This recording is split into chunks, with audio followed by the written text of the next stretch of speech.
beginning. Apologies about that. A quick little delay there. Had to fix that, but we are back in. A round win for Legacy Rose. A post-plant successful. And so a pretty good response here, Soviet, to tie this game back up. But now Ivory pulling out this operator early. We were talking about the economy.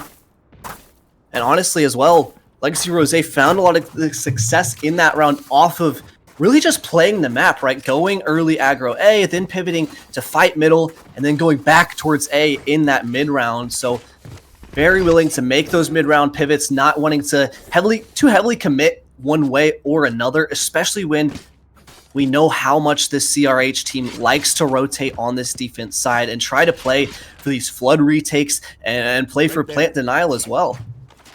Yeah, it's very hard to deal with constant pressure towards the A and B and like back and forth if the attacking team has control of mid. The rotations become deadly because that top mid is the only real way to get there get in between places fast.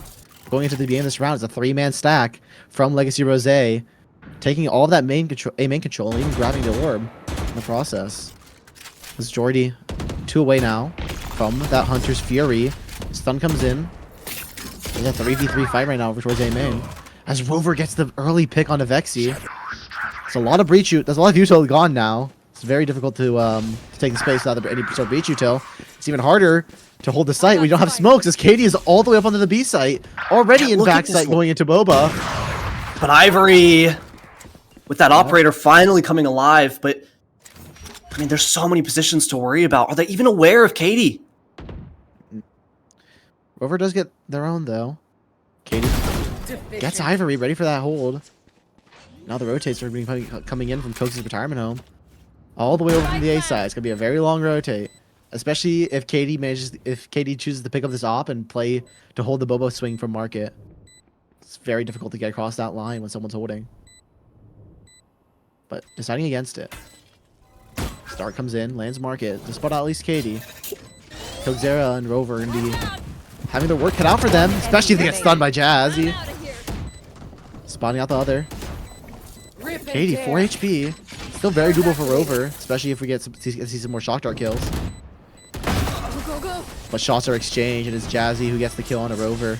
Very, very good run from the attack, and it's full. It's the advantage is being fully taken by Legacy Rose over towards B and over towards mid, because with running the Vise over the Cypher, you only have one piece of info, being the wall. You don't have 2 trips. Yeah. No, exactly right. You have to be a bit more proactive on the defense. Sure, you have the Arc Rose to give you a bit more of that information in the mid round to potentially reposition where you're getting that info. But yeah, the passive info that you get from those Cypher tripwires missing.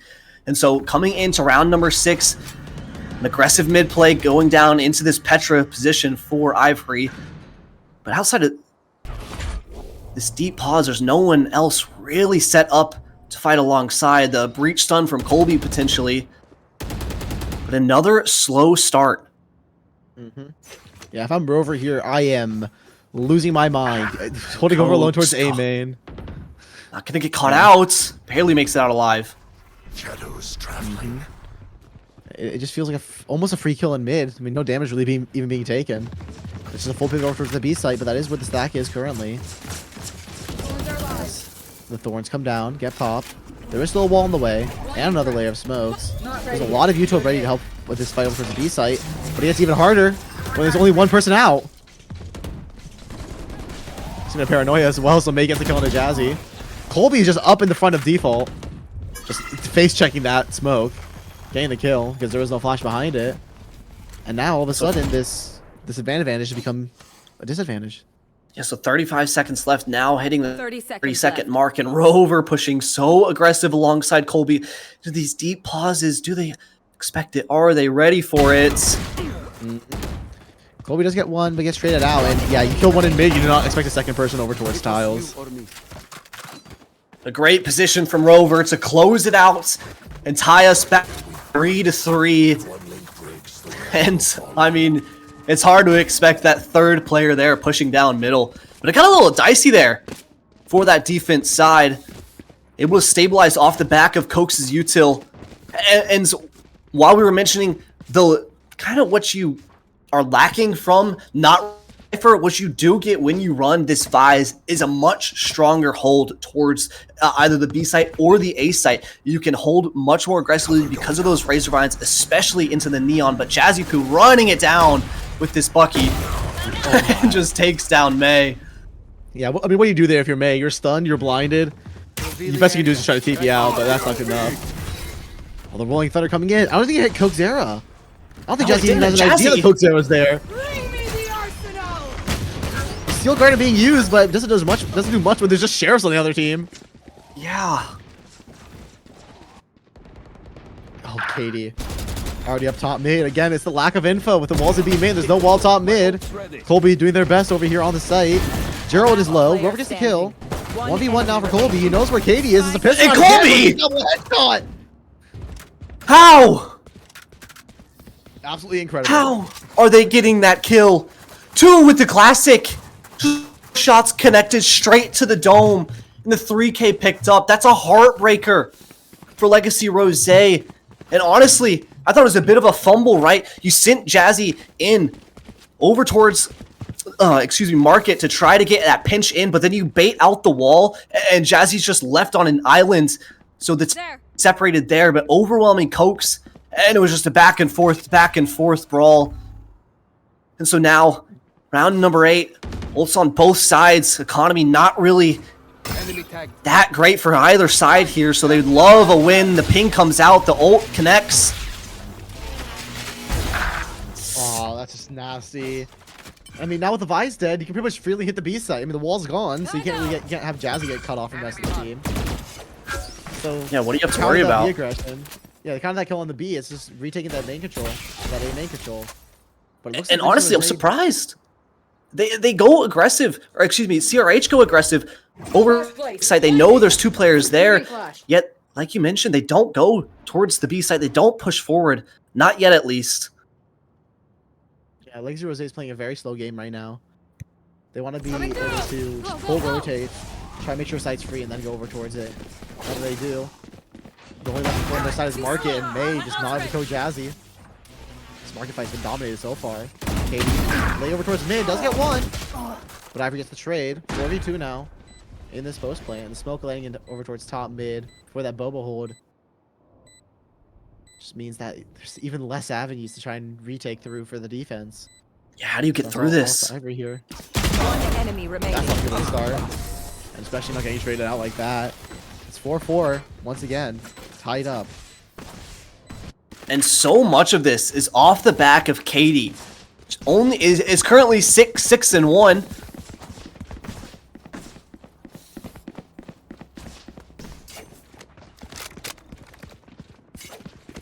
A lot of value being found with these lurks. You don't really expect Vise to be the one lurking a lot of the time because you don't have like a lot of that bait util to try and make sure your lurks are safe. But if you just stick around towards your spawn, waiting around, eventually you'll find an opening. This way. Here we go. Just a quick fight from the defense. Shocking. Ivory sliding in. Using a stun. Not to find anybody though. Katie is still in the attack respawn.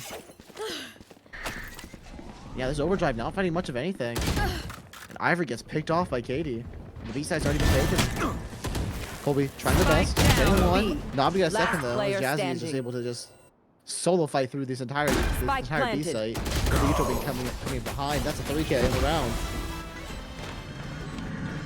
Very good round from Laser Rose, able to read the retirement home's aggression and able to counterfight over towards the opposite site.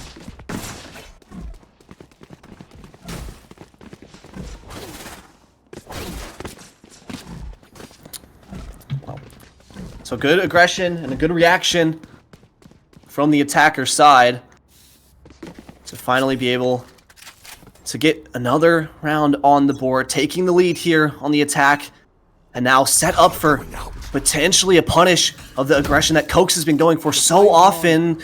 Drone to spot this out. Stun coming behind, just make feel free. Keeps Jordy safe, just pushing through the vines. Maybe a bit too much damage being taken from there. As another person goes through, Jazzy getting the kill. God, I'd hate to be playing against these neons. Just absolutely no fear in their hearts. But it is a fast They'll re-clear B main with that drone. Yeah, and so with that, they'll get the info, but the A site is being eyed up. It will be taken for pretty much free, but with this orb grab, it actually delays a little bit longer, so May able to sneak her way onto site, get inside of this smoke, and make a play, make the play. Yeah, the smoke going down may give May the gap to get this kill, as it does. But there's still a steel garden from the attack to use in this post plant. It's very hard to try to spam through a smoke or even just take a fight when you're left with your classics. Cover going out. But smoke on the bomb may make it possible, especially because Rover has these shock darts ready.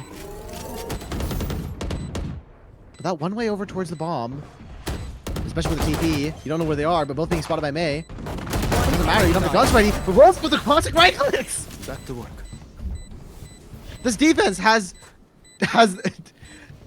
far too many I don't kills with know. classic on buy It's rounds. just ridiculous, isn't This it? shouldn't be happening.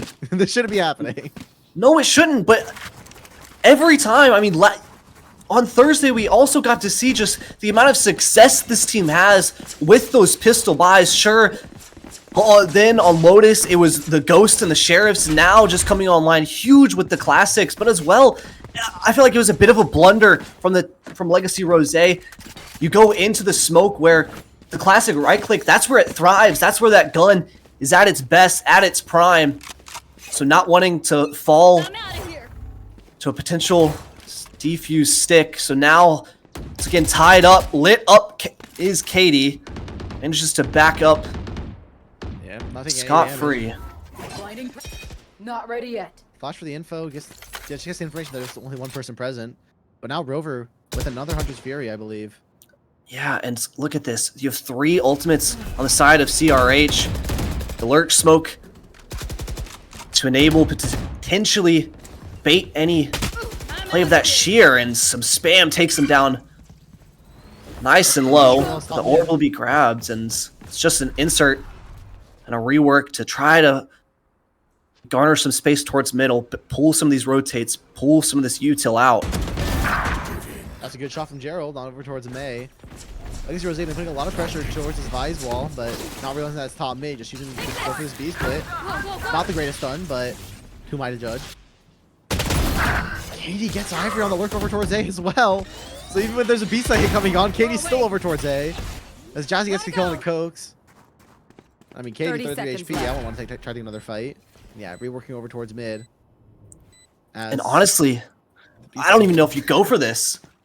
Yeah, I mean, this B site's been a very, very big importance for Legacy Rose as Rover finds Katie over on that lurk. Yeah, it feels like Legacy Rose's just been having their way when it comes to getting in towards mid, like taking market especially. Like holding market is awful when you're playing against a breach and a breach and an omen. It gets even worse when a neon can slide underneath the door as it's closing, which we saw when Yeah, Jazzy can beat had that timing. Lucky. Yeah, It can beat the timing of initially closing it as well. I mean, like you said, the breach stun to set it up, and then you even have the Vise to throw on top of it if you want to throw an Arc Rose in there. So just so hard to deal with. And like we had mentioned, the save comes through. They need to carry these rifles into the last round. It'll only be Ivory Last who can't round before the switch. for a gun, but Colby's still with that Rolling Thunder. And like you said, it has been difficult for this CRH team to really get back into this B site to fight over market control. So I wouldn't hate to see a bit of a change up in this last round. You have the Rolling Thunder, you can play for the retake. We know how strong it can be. We saw this that they had with it last week, but we'll have to see their approach. Yeah, Cover going out. again, you know, with all that we just discussed about the B hold being difficult, one thing that can make it especially more difficult is with Vexy gets the Rolling Thunder online, which they are one off of, and it looks like the B-make control's already been gathered by the attack, which means that Vexy's gonna be able to Not ready grab yet. that orb at their discretion. It's very patient, very calculated the drone to clear out the fault line to set up any contact, but Katie gets punished on the other side of the map. So now Cokes taking a peek, spots out one, and backs off, plays their life, not wanting to overextend, give numbers back, but Rover and Ivory are pushing up on this flank, and it's so quick. I mean, Ivory only had a stinger. Grabbing that gun's gonna make it a lot easier to retake, especially if you have the Rolling Thunder. And because the B site was able to be taken fairly easily, Vexy still has the Rolling Thunder available for the Spike retake. planted. It looks like they're going to go aggressive, Soviet. Both teams, they want to keep this Boba control for themselves. I think both breach ultimates hitting 3 people. Oh, that aftershock over that backside corner. Jazzy manages to escape, but it's Ivory now playing around that neon wall, getting Jordy. Rover gets the zone, gets their own. Now it's with the Gerald alone, 1v5 in market, and Spike's being defused, and then gets spammed by Rover for a 3K. It's a push and pull between Sunset, where on Sunset where it's the defense trying to hold B main as the attackers take it, and the attackers trying to keep A main control while the defense tries to take it. It's been this yin and yang that we've been seeing so far, especially between these two. And so it's a disappointing finish, a bit scattered to close out the half for Legacy Rose. I mean, the plant was for main, but they decided to go aggressive, gets traded back. And so it's all tied up at the half, 6-6 for the first map here in the Tenax Series 4 playoffs. And like you said, this defensive aggression, over towards A main, it's going to be the name of the game for Legacy Rose, wanting to control it early. But as we can see on the mini map, I mean, Legacy Rose has no interest in that. A quick play to get a bit of info over towards Tiles. Jazzy Poo isolated, pushed through this shear wall. It's going to cause a reaction for CRH to push into B. There's 2 players home. Yep. I mean, Coke Zero wanted no part of over towards A main, which means that wall was just free to pop. And Ivory getting isolated by the sheer wall, just like the counterpart did earlier, but makes it go into Katie. Full flash by the team. Not exactly wonderful. But there's another dark cover available, being slotted over towards market, which means the CTE. It's going to be a lot harder to hold by the attack, but it doesn't matter because there's 2 people flanking, and Colby exchanging, I believe, 3 flashes in total. Getting Jazzy, now it's all up to Vexy, but Ivory gets Gerald over towards market, I believe. Remaining. Jordy gets their own, while Rover gets the trade. Now it's Coke Zera, left against Vexy, gets that headshot, bit of body shooting. I like to see some of that. I mean, overall, it's a very, very good pistol round. I believe both teams have won the pistol round on the attack so far. Yeah, 1-1 in the pistol rounds.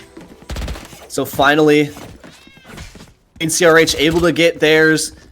Legacy Rose, they did lose the anti-eco last time, so I don't know if there's a curse going around or something, but CRH will look to try to make this a bit more clean than the other side, and this is the standard buy for them going into the attack side, right? They like to not always buy super heavy, lean into something like or a ghost for Ivory, and then a ghost as well to maybe pick up one of those guns if they so fall. And a lot of pressure coming onto Cokes early into this round. The only player in middle and just run away. Their tail tucked between their legs. And rightly so, as 3 players were pressuring them. Yeah, I mean, 4 players split between mid and over towards A, as Katie's just standing alone on this backside of B. Already 3 players pushing it over, though. And I believe Jazzy, I believe, spotted crossover towards main. Gerald getting one with the classic right click. We already saw that work out very well. But it looks like it's just CRH just able to get these kills, managing to prevent any kind of eco round. Zera, fake flashing, but also able to get Jordy as well. So building up towards that steel garden, it's a very, very big win condition. Yeah, very clean for that anti-eco. Only the ghost in Colby going down there at the end. So this bonus will be nicely held. It'll be Colby forcing in as well that Vandal. Am I the only one that didn't know there was music on Sunset? I mean, there's also music on Breeze over towards mid. I know that one. I just didn't know. Yeah. The Zed Pro music going similar. on. Yeah, Pro has Might be. So now coming into the anti-bonus here, Soviet. Gonna try to keep this as clean as possible, but yeah, we talk about the aggression from a neon, but people also forget that if you just get into tiles fast enough, and especially if you close that door late, someone could just sprint in, get that angle. Yeah, they sent the dart flying, so like you mentioned, you don't have the timing exactly to close the door and get out safely, excuse me. So right off the bat, that's your info initiator gone. Now you're split 2-2 on the A and B site. But once again, it's just a slow start from CRH. Not wanting to overextend, not wanting to do anything. A little bit of util trading back and forth. to deny this A main space, but Spike's still in mid. There's no commitment past this. Yeah, I mean, Viswall is over towards top mid, so you can't really. So the B fight is gonna be a lot easier. I believe May spotted out there was no Viswall over towards B main. Gogzera playing around towards top mid. We could see a three-pronged B take through top mid, market, and B main. But it looks like it may just be a bit of top mid aggression. Pop that wall. Flash. Where's some rotates coming out? Yeah, Joe now is considered over towards top mid, but there's 20 seconds left. You still have to get the spike plane in the first place. So yeah, CRH maybe playing with their fruit a bit too much. They still have to get the bomb down. Ivory take a lot of damage from going into the site. It's a 2 for 2. 3v3 now. Gogzera gets the kill. Spike comes down. It should be game plan from Colby. No aftershock in the way up to interrupt it. Now we're getting to a bit more of a quiet period as the defense gets ready to retake in this 2v3. The bonus round is looking very deadly so far with that rifle. With those rifles that are being carried over. Jazzy still with full util. Last player standing. Vexy, But Colby. Worthless. yeah, Colby's gonna get a lot of cosmetic stun kills in May. Sure, Vexy gets 2, but it matters if you win the round or not. That's the bonus round being converted, and it feels like CRH are gonna go on a little bit of a run over here as they begin out this attacking half of Sunset. Yeah, so the bonus converted for Coke's retirement home, making sure to come out with a statement on this attacking half. I mean, this composition, this neon with the double initiator, we've come to see it. We've come to understand how well it plays on that attack side, why it found so much success last year for so many teams. You can get that bomb down if you can take the sites aggressively and then just play the post plant. It's so hard to retake back into some of these sites, even with the changes that came through just before Sunset rotated out. And so now Legacy Rose on a full Sheriff Eco. Once again, Coke's in the mid area looking to bait out this wall, try to get something done. Spotted out, but well, not quite popped. Yeah, Finally getting it done. Yeah. I mean, we're just seeing like a very big difference between the way that Gogzera is playing around mid on the lurks and how Katie's been playing mid, because Katie was a lot more passive. And with the amount of space being grabbed and with Colby getting a lot of kills over the last round, and only Thunder being earned, using over from the site, didn't really hit anybody, but it doesn't matter because everyone's forced into CT. And there's just kills flying through for CRH. As Jordy left alone with the Sheriff, not able to find any real kills. Jazzy getting their own. But it trades out, and Ivory sliding around, looking a bit too much like Sonic, but May gets their third. Just playing very close to the ground, close to the chest. And I mean, CRH, they're ready to trade with each other, and it forces the first time out of the game as Legacy Rose are gonna look to try and work their way back. This is the longest streak of rounds we've seen so far, 5 in a row so far from CRH, including the last round of the previous half. And like you mentioned, it was 6-6 at this half. It's been back and forth the whole way through, but once the side swapped, CRH has just had their way. 4 in a row, managing to reach double digits first, the finish line now in sight to push us to map number 2, but Legacy Rose wanting to call and make some adjustments here with Coach Chicken Joe. Yep. And so as well, I think on this defense side, like you mentioned, it's a lot of Cokes going for just solo plays in middle instead of having the team like Rose did explore mid and fight as a team. It's really just Cokes putting that pressure. So maybe some sort of early aggression towards B main or A main, and then set someone up like the Omen, something we saw Team Heretics do with Boo so often. And then you can hold that paranoia out over towards elbow and then TP out into safety if need be, and set your team up to have more of that 1-3-1 rotating setup. And then with that setup, you're allowed to fight into mid, go for those mid-round reclears, but instead, it's going to be a fast, aggressive play to try to punish any aggression. Yeah, I mean, it's been a flowchart so far from CRH. If Viswall is B main, great, you pop it. If Viswall isn't B main, go back around towards mid, hit the wall top mid, and then go back into a B split. Yeah, and so outside of the timeout, they expect the aggression. They're holding for it. They wait till a minute 30, finally going to re-clear. This fight maybe a bit misguided. Ivory just face checks it with no util. Gets another on a Vexy. Not ready to get the trade. And I mean, CRH, they read the changes that Legacy Rosé is going to go for, especially with Coke getting Jordan over towards top mid. And I mean, yeah, like there was a change coming out, which is more of a stack towards fighting B main, but it didn't matter because the CRH have just been face checking it no matter what. They didn't use any util the last few times instead of maybe a Sovadar or a Sova drone. And now, I mean, there was no smoke in the way in the first place. Now it's a 2v4. Attempting this retake seems like just standing. impossible odds. I mean, Gerald gets one, but I feel like it's just a consolation here. Doing 360s, trying to clear out every angle possible, but May gets a trade in the end. Omen v Omen, and May comes out on top. 11-6 now, and it's been looking dominant so far in the second half. It has. Snap, though, to be fair. Yeah, it makes sense why they feel so comfortable on it. This is a comp that makes a lot of sense for this squad. Sure, Colby isn't necessarily the player that's having the best stats performances, but the stuns have been wonderful. 13 assists, and Rover, someone that was playing the fade in some previous series, but just consistently this pillar of excellence for this CRH squad, always coming out and having these good performances. This time setting their team up, and Ivory just sending it and taking down Katie. This isn't a look that we've seen, right, Soviet? It's been slow, steady, calculated approaches, but this time it's just all out, brute aggression to take A early.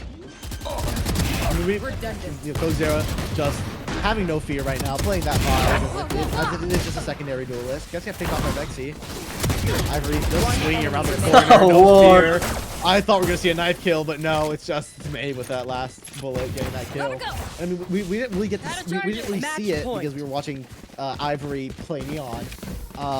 But Legacy Rosé, they decided just to commit to a fight over towards B main. They used no paranoia. They had like 3-4 people fighting it, but it didn't matter because the entirety of CRH just decided that they wanted that A site and they wanted it bad. And I think when they saw it in round number, I believe 17, they understood, okay, they're going for aggressive play. They have some sort of trap play set up. Sure, there's no Cypher Cam. Cut that thought. It's going to be an early fight here, and this might decide the entire map here, Soviet. Yeah, I mean, if you're Legacy Rosé here, you don't want to lose any players while holding Legacy Rosé. That's you know, a lot of util being used. Steel Guardian, you can't really hold sight if you get hit by that. So now it's just a full rotate. With Legacy Rosé, they have their own Steel Guardian. They have the Rolling Thunder prepared. Colby not able to get their second one in time, but it's an early Rolling Thunder for the Flood. But Rover and Colby are getting their own. May with that stun kill, and another, and Ivory just wings against the fifth. Attackers win. The CRA And it's domination now. on Coke's Retirement's home. Their map pick of Sunset, 13-6 to close out map number 1. And boy, after, I mean, it was back and forth, right? No team could really get more than 2 rounds in a row on that first half. But as soon as the side swapped, it was just CRH through and through. And honestly, it felt like Legacy Rosé, even though they've been 2-1 on this map, they've shown success. Their defense, it just fell flat. Yeah, I mean, you see this happen a lot of the time in like tier 2 and outside of VCT, where a team going into a game, especially if the map isn't what they picked, the first like half that they choose to play on is what they are excelling at. So the second half maybe it fall flat. But I mean, look at these Rover going insane, nearly dropping a 3.0 KD. 3 first bloods as well. I mean, you would not expect that out of a Sova, especially with the Neon on your team. Honestly, but with this composition, how it likes to play is you're sending Ivory in. And with Coke's Retirement home, how they like to play is sending Ivory in, just like full sending it and having the rest of the team follow in behind them and kind of clean up those frags. And when you're Sova, that's going to be the second in this composition, and just doing an excellent job. They're so clean, so consistent in their performance, and it's just a dominant map to come out here. And even when it was 1-1 in the pistols, and for Legacy Rosé here, Soviet, not a single player ended up going positive. A bit, I don't want to say shambolic, but a bit disappointing of a performance, right? This team, we know they can be successful. We know they can have great performances, but here it just didn't cut it. Yeah, I mean, we'll hopefully see something better going into the second map. I believe it was Split, which is a map that we have not seen that much of so far. No. Throughout this entirety of the league, between these two teams, it has been played one time by Rose. They did win, thankfully. So hopefully we're gonna be seeing a bit better of a performance from Rose going into this map, as it was what they picked, and I mean, it's hopefully gonna be a bit closer of an affair, and just it felt like CRH had a more of a complete idea of what they wanted to do on the defense, so they were able to temper Yeah. the aggression from Rose, which Rose was really able to was really struggling with, when they got put over towards the defense. Like CRH had a lot more of an idea of what they wanted to do over towards mid, over towards top mid, which Rose was struggling with, which meant that they were lacking that info whenever the Vice Wall got popped. Yeah, and I think it was, like you said, it was just a bit difficult, right, to get into some of those positions. I don't even know, like, I mean, there was some faults, sure, in CRH's defense, but C Rose just couldn't handle the aggression, couldn't handle the coordinated team play, and the little micro movements, the little micro adjustments, the rotates that were coming out from CRH, but it's going to be all for map number 1. We'll have to see if Legacy Rose can right their wrongs and come out with a map victory on split map number 2. But before that, we're going to throw it to a short break. So make sure not to go anywhere, because you're not going to want to miss this right after this break. Thank you. See you guys soon.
Welcome back after that short break here at the Tenax Series 4.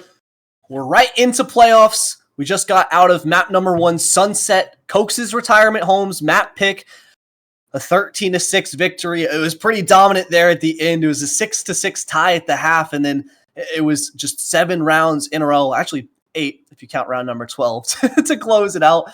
And wow, what a dominant attack side, Soviet. But now we're going into map number 2, Split. It's going to be Legacy Rosé's map pick. They're currently 1-0 on this map. But for CRH, we haven't gotten to see this map at all. So we need to see them come in with some good set ideas. But honestly, I feel like the pressure's all on Legacy Rosé, especially even if they win this map. They're looking down the barrel of Lotus. Yeah, I mean, Lotus is a map built purely off of the tiers of defensive players. But you know, you still have to get through. You still have to get through this map of Split, and I mean, Split is like both teams have having a lot of having a lot more success when playing on the attack so far. But Split is the map where you're really gonna see that turn around. It is one of the most offensive sided maps so far in the map pool outside of Ascent. And you know, seeing that Cokes' retirement home has not played it yet, we're gonna see something brand new and something that Legacy Rosé won't be able to be fully prepared for because they haven't seen it yet.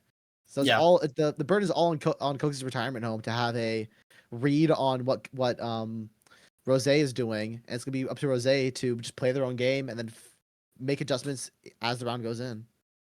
Yeah, and like you said, it's a little different of a story than from Sunset. Split. It is pretty 50-50 historically. It does lean a little bit towards that defensive preference depending on the composition, depending on the meta. And Legacy Rosé, I feel like, I don't know. I mean, if I'm being real, I wasn't super either team's defensive setups and defensive protocols on the on Sunset. So I'm really looking to see how they're going to come into this one with some better ideas.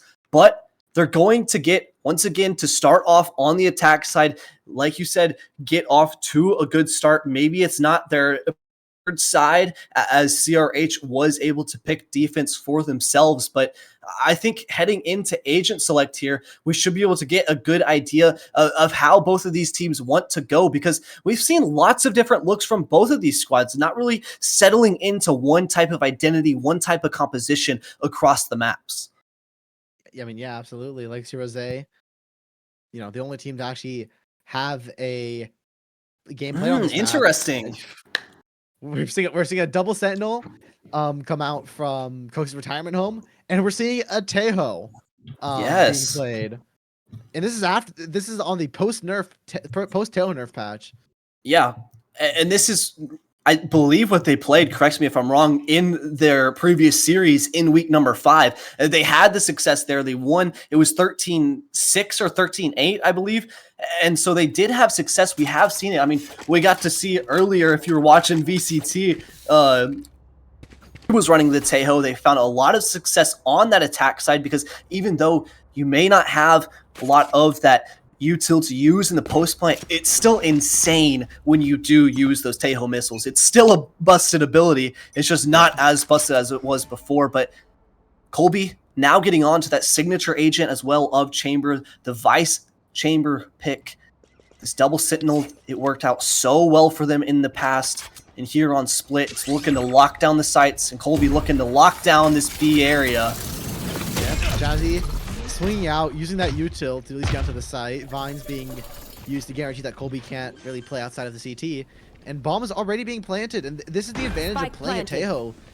Even after the nerfs, is that the site takes are a lot easier to do, and especially into these posts, you're able to take a lot of space and use the missile if you don't use the site take. But it doesn't matter if there's a shorty in your face. Yeah, this is a shorty in your face. What can you do? Jordy 1v4 gets one but can't get Rover. I mean, that screens hold was nasty coming in from Cokes' retirement home. I do not want to try to push a shorty no matter if they're stunned or not.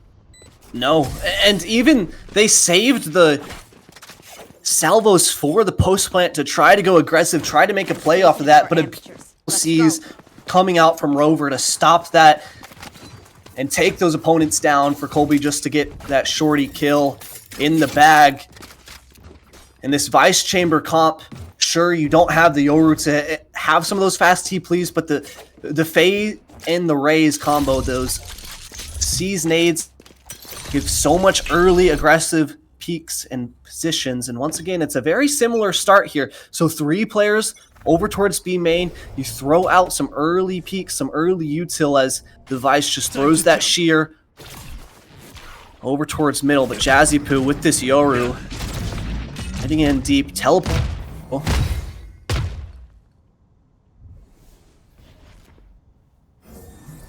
Now a bit of a pause. Look at how split this is, Soviet.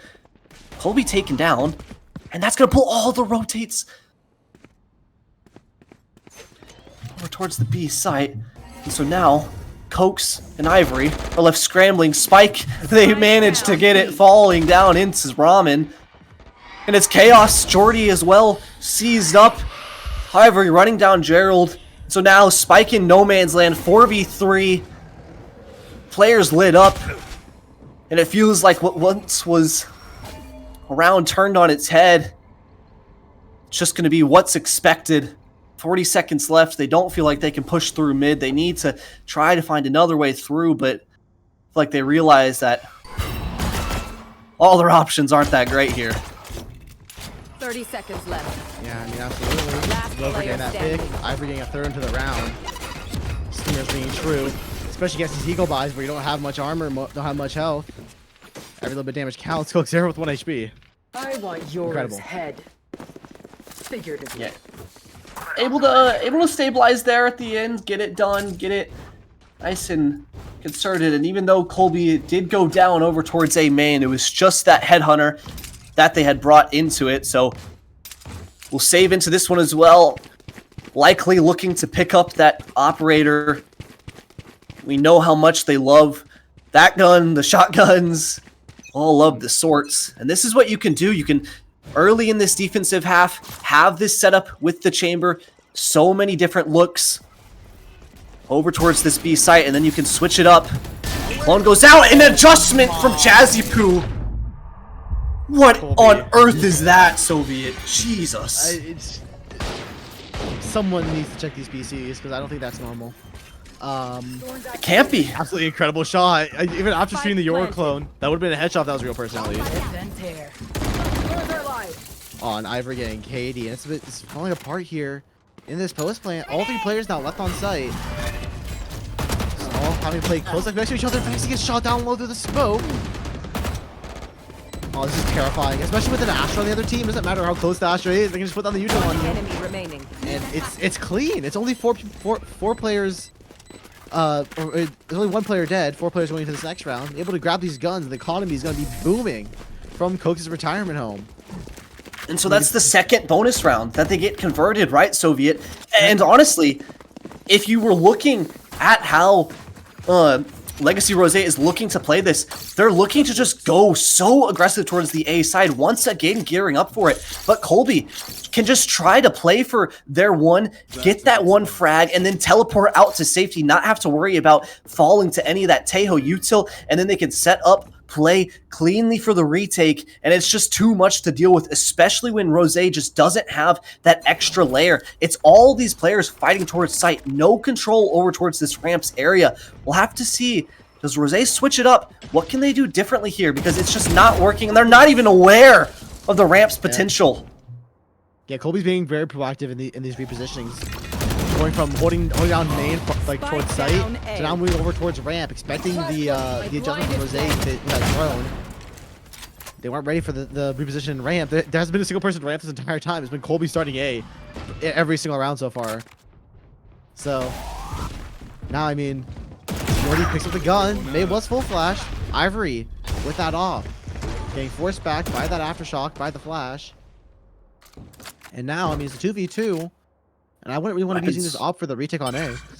No, I wouldn't either. And so both rifles picked up, Vexipoo as well, grabbing that orb, this play, the Rolling Thunder online, the Nightfall online for Rover.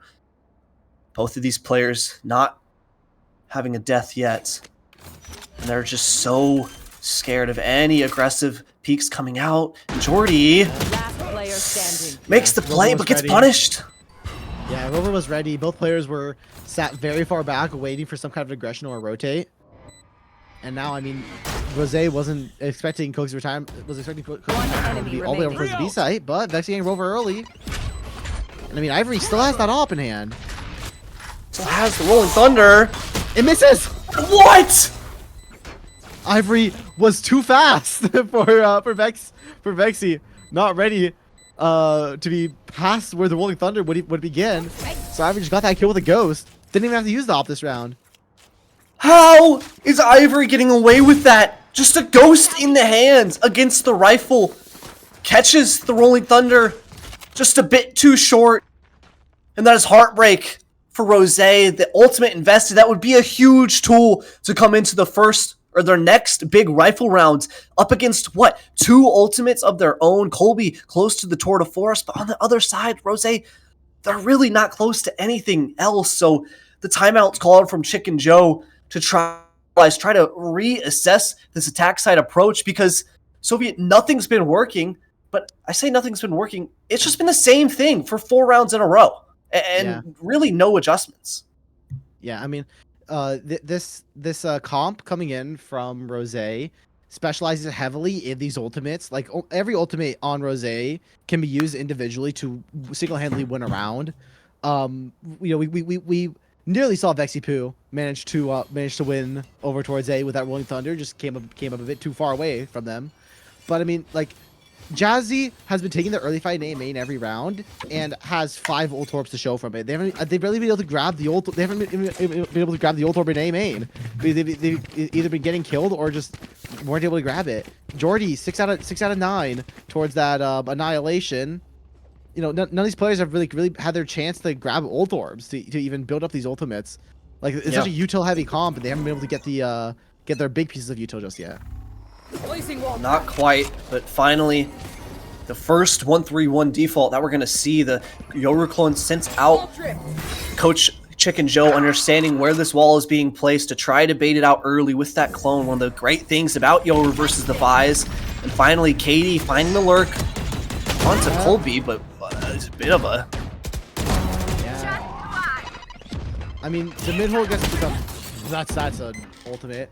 The mid-hold is very difficult to have, especially against a Yoru and Breach, where they can just like send in a stun, Yoru flash, and TP into vents. But you know, the easy way to counterplay that is just have someone behind that box. Yeah. And I mean, with no Sky, with Teho, without Teho drone being used, you can't guarantee that corner is free, which is why we saw now we see Kogzera getting Katie over in vents. But that's why we saw Jazzy looking into that corner as they TP'd. You know, with no regard for Katie, because Katie was full, with no regard towards Kogzera, because Kogzera was full flash. Exactly. So Plant going down, aggressive once again, but this Nightfall will reveal all. Don't think it hit the Omen, but it doesn't matter. Now they're seeing. One enemy. The flash. Herald. Yeah, the flash was beautiful. Traveling.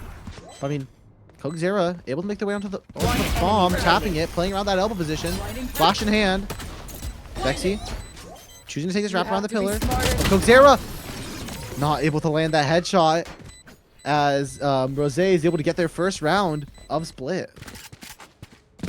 And a huge clutch from Vexy to come out and get the first tally on the board for Legacy Rose. The attack side finally starting to get their stride, and while it had been 4 rounds in a row, the money was never really being built up super, comfortably at least, and so Ivory will have an operator of their own once again invested into this. The tour de force still in the hands of Colby, so the double up setup over towards A, but the 1-3-1 setup once again to try to bait out this wall. Euroclone misses, but all good, as the wall actually is set up towards the B site, so Coke's deciding to go for a different setup now that it's finally been figured out and discovered. Yeah, and again, it's this bunch effect we were talking about, where you're just able to take the space pretty freely with the Yoru, with the Breach. But it doesn't matter, because Colby over towards A catches Katie on the lurk. That's a massive question mark created for the attack over towards A, but Kogzera with what the a double re-clear. swing. Yeah. Yeah. It was And far too quiet in mid, so they decided to take the fight to the Yoru. it had been real TP every single time. And in the last rounds, really, it was Katie finding that initial pick onto Colby that opened up the rounds. It was what enabled a lot of Legacy Rosé's attack success on Sunset, right? 3 individual rounds where the lurk pick came through and allowed the rotations to be effective enough. So now in a 3v5 position, 30 seconds staring left. up against 3 ultimates, they have to make a decision. Time is dwindling here, Soviet. They have to make a call. They have to decide what site it's going to be. And Yeah, it looks like it's gonna be a hard play over towards the heaven, but just the preemptive steel guard is just deny 10 seconds any sort of left. sight. Like, there's 2 players around pillar for Cook's retirement home. Ivory gets the kill in the short. He has a nade right on oh Vex's boy. face. Ivory wants another showstopper as fast as possible after having biffed the previous one, it would seem. And it's I a mean, flawless Because we're the best. to close that one talking out. about the money. Forget that. You were just talking about the money, and now it's immediately getting back up with everyone living. Yeah, it's immediately getting back up, but for the side of Rosé, it's immediately shot. You only can have that $1,900 loss bonus because you weren't really able to build anything up after you get that round victory. So shut down immediately, and now just having scraps into this one. It's sheriffs for 3 of the players, classics for Katie and Jordy, and they're going back to their initial strategy. TP, don't think that was meant to be, but Yep. The judge for judge, Colby. right in main. Yeah. I mean, we're seeing the disadvantage of like Katie's lurks without having any sort of cypher smokes or anything. But Colby just sprints in with the judge, gets And 2, that spike! gets a third. Remaining. I mean, Spike absolutely down ridiculous. Colby doesn't even have a TP ready. A. Wall flip. Can't get it out. feels too easy. Cook's here has an op, swinging mid into Katie's lurk. But if you're a fan of Rosé, you do at least notice that they have 4 ultimates available. This your ult single-handedly is gonna be very good for either faking or just taking a site. Yeah, We're seeing a lot of the you time have- with the your ult, you guarantee a round win.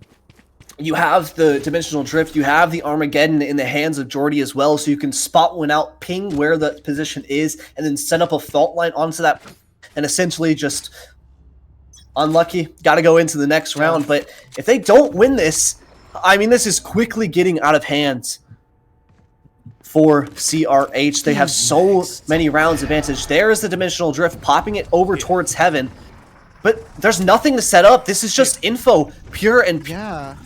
And so maybe with seeing 3 players, they'll make the call to go over towards the B site, but it's slow. The drone finally clearing this out. They'll eye this up, but not before the rotations can make their way over. And they're still not going out. Yeah. I mean, the Dimensional Drift didn't spot Colby over towards ramp, which means that all that Rosé knows over towards B right now. But there's already 3, in fact, as May wasn't spotted by the Teho drone. But it's 2 for 2 right now, vexing a lot of these kills, getting these trades. Jordy getting their own as Rover gets 2. Now with that Steel Garden, Ivory alone on site, no gun to help out with, and Colby with the judge. So now they're using the Headhunter in this 1v2. No guns down in heaven to be able to grab. So now Colby got the shortest spot out by Katie as they were planting and getting double faced. Not an easy fight to be taking. As Rosé, they're able to guarantee the round, but that's off the back of 2 ults being used. Not only the Armageddon available, very close to that Rolling Thunder once again. Yeah, But I mean, honestly, it was very labored, it felt. it was, but it got the job done. It got them the 2nd round on the board. A necessity, it feels like at this point, because everything else is just kind of falling apart at the seams for Legacy Rosé. The strat book doesn't seem to be that deep. A lot of plays on the fly, and we're going to see an adjustment. Prowler to set up this operator on the line early. A shot taken, but a shot missed. Another shot taken and the shot lands as Jordy gets killed. Vexy is on 1 HP. And Rover catching Jazzy as the TP comes in. And this B aggression has been completely denied. Ivory with this op once again over towards B main. I mean, it's hard to take into the op. especially if you don't have Teodro, and especially if you get Man. collided. Down B. And Ivory, now again with that showstopper, I talked about it earlier, how they wanted to get it back again as soon as possible. And only like 3-4 rounds later, they have it again, and Katie's left alone over towards the market. It's a true flawless, even from the side of Coke's retirement home, as not a single player on that team took any damage. Not at all. And the last 3 rounds that CRH have won have been in the same fashion. And like we said, Legacy Rose again just can't find 2 in a row, so the money is just shot. They have to go back down to that eco. They need to find an adjustment. I wouldn't even hate to see the second timeout be called here to try to get something rolling on the board, because swapping over to that defense side, it's going to be hard to go up against this chamber and the deadlock combo, but not all hope is lost yet. Still a lot of Valorants to be played. 2 of those huge ultimates still in the back pockets. The Armageddon, Rolling Thunder as well. Yeah, and of course, a bit of cope for Rose fans if you need some, because this is a double Sentinel comp that they're playing against, and it's 2 Sentinels that I would want to push the least in the game. Rover getting 2 of their own, gets traded out, getting too over aggressive, but May just face checking with his B main. Colby's going for the knife. Colby's going for the knife. Cook's retirement home. It sometimes it feels like you can't tilt to play attack or defense. Just always willing to take these fights, always willing to take the to put the pressure onto the attackers or even the defense, as we saw on Sunset. Always forcing them to make the next move. Chicken Joe calling a timeout for Legacy Rose, and you know, if I'm Rose here, I want to try to win these next 2 rounds, get into a 4-8 half, win that pistol, and all of a sudden it's looking a lot more closer and a lot more doable to make this comeback and make this, you know, this game a reality. That's how you have to view it, right? You have to always be believing. Just take it 1 round at a time. Otherwise, the task just might seem a little too daunting. And outside of this timeout, it will be another full buy for Rose, but they have those ultimates online still. The Armageddon, Rolling Thunder, like we mentioned, so only 2 away now from Katie Steel Garden. But it just feels like even if they can get the site right, they can get onto site, they can get the spike down, sure, whatever. But it's the retake that has been really just hampered, as well as just that. And then, like in the last round, we saw the aggression coming out. So posting up early somewhere on the map, whether it be in B main or A main, and just setting up an operator, holding that line and allowing the rest of the team to kind of free flow around the map to go for those fast retakes, to go for those aggressive mid-round plays. And there's just been no response from Legacy Rose. So hopefully outside of this timeout, Coach Joe can get a little bit of a word in, have some adjustments, because so far they have had good ideas coming outside of these timeouts. But to start, it looks like it'll be a quick play, the fake TP to come out, and Colby with this judge is an absolute menace. Yeah, Shorty Of also course. in the back pocket. You always want both of those shotguns in case one of them runs out of ammo. And Colby getting Jazzy. Jazzy has been, it feels like Jazzy's been unable to find any value over towards A, because Colby's constantly playing ahead of where, you know, they're normally expected to play. He's expected Chamber to be the one with the op, or even the Raze, but Coke Zera has one in Vents right now. Yeah, the op is literally just playing musical chairs. Ivory has been the one holding it most of the time, swapping a little bit back and forth. Cokes misses their first shot, so has to back off. And honestly, this might be the most advantageous position that Legacy Rose have had this entire time. Until then. Until the moment the showstopper was used and Katie was stuck in a 1v2 against a judge and a rocket launcher. Not amazing. Well, I thought they were going to pivot through Vince into B site, but they decide to back up and go through main, but now the rotates are already here, Soviet. Yeah. And that will be used. We talked about like Rose being able to take the site but not able to hold on to it. It's really hard to do that against a Nightfall when all of your players are at low HP and they can't hear anything. But if you can hit your shots at least, as Jordy and Joe have been doing, you're able to at least win out a couple of these engagements. Especially if Colby isn't able to find anything on the flank, because once again, they have a judge and a shorty. But Ivory, 2 HP, with this op and B heaven, we did see some greatness happen with the op. From this team, honestly, at least. It was Colby last time that we saw it, but yeah, maybe just trying to do as much damage as possible to hamper the next round by. Yeah. Finding Jordy there and dying. Is that not? Hey, listen, they hit the kick flip. They did a 360. They got their kill, Last round in the half. and that's wonderful. And we're proud of them. Oh man! As But soon as also- the jump came through, I knew it was about to happen. Yeah. Maybe a fine in place. I don't know. I don't But- know the league. Honestly, looking into this round though, they got the round victory.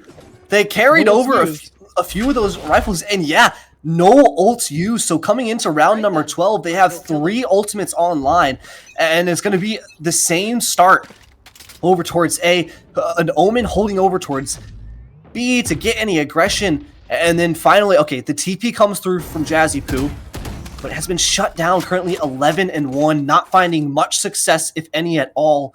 Needs to come online now. Needs to finally find success, but just in this position, holding this space, I like this. Punishing any potential mid-round aggression as they go and look at this position from Ivory, or Rover, excuse me, in mid.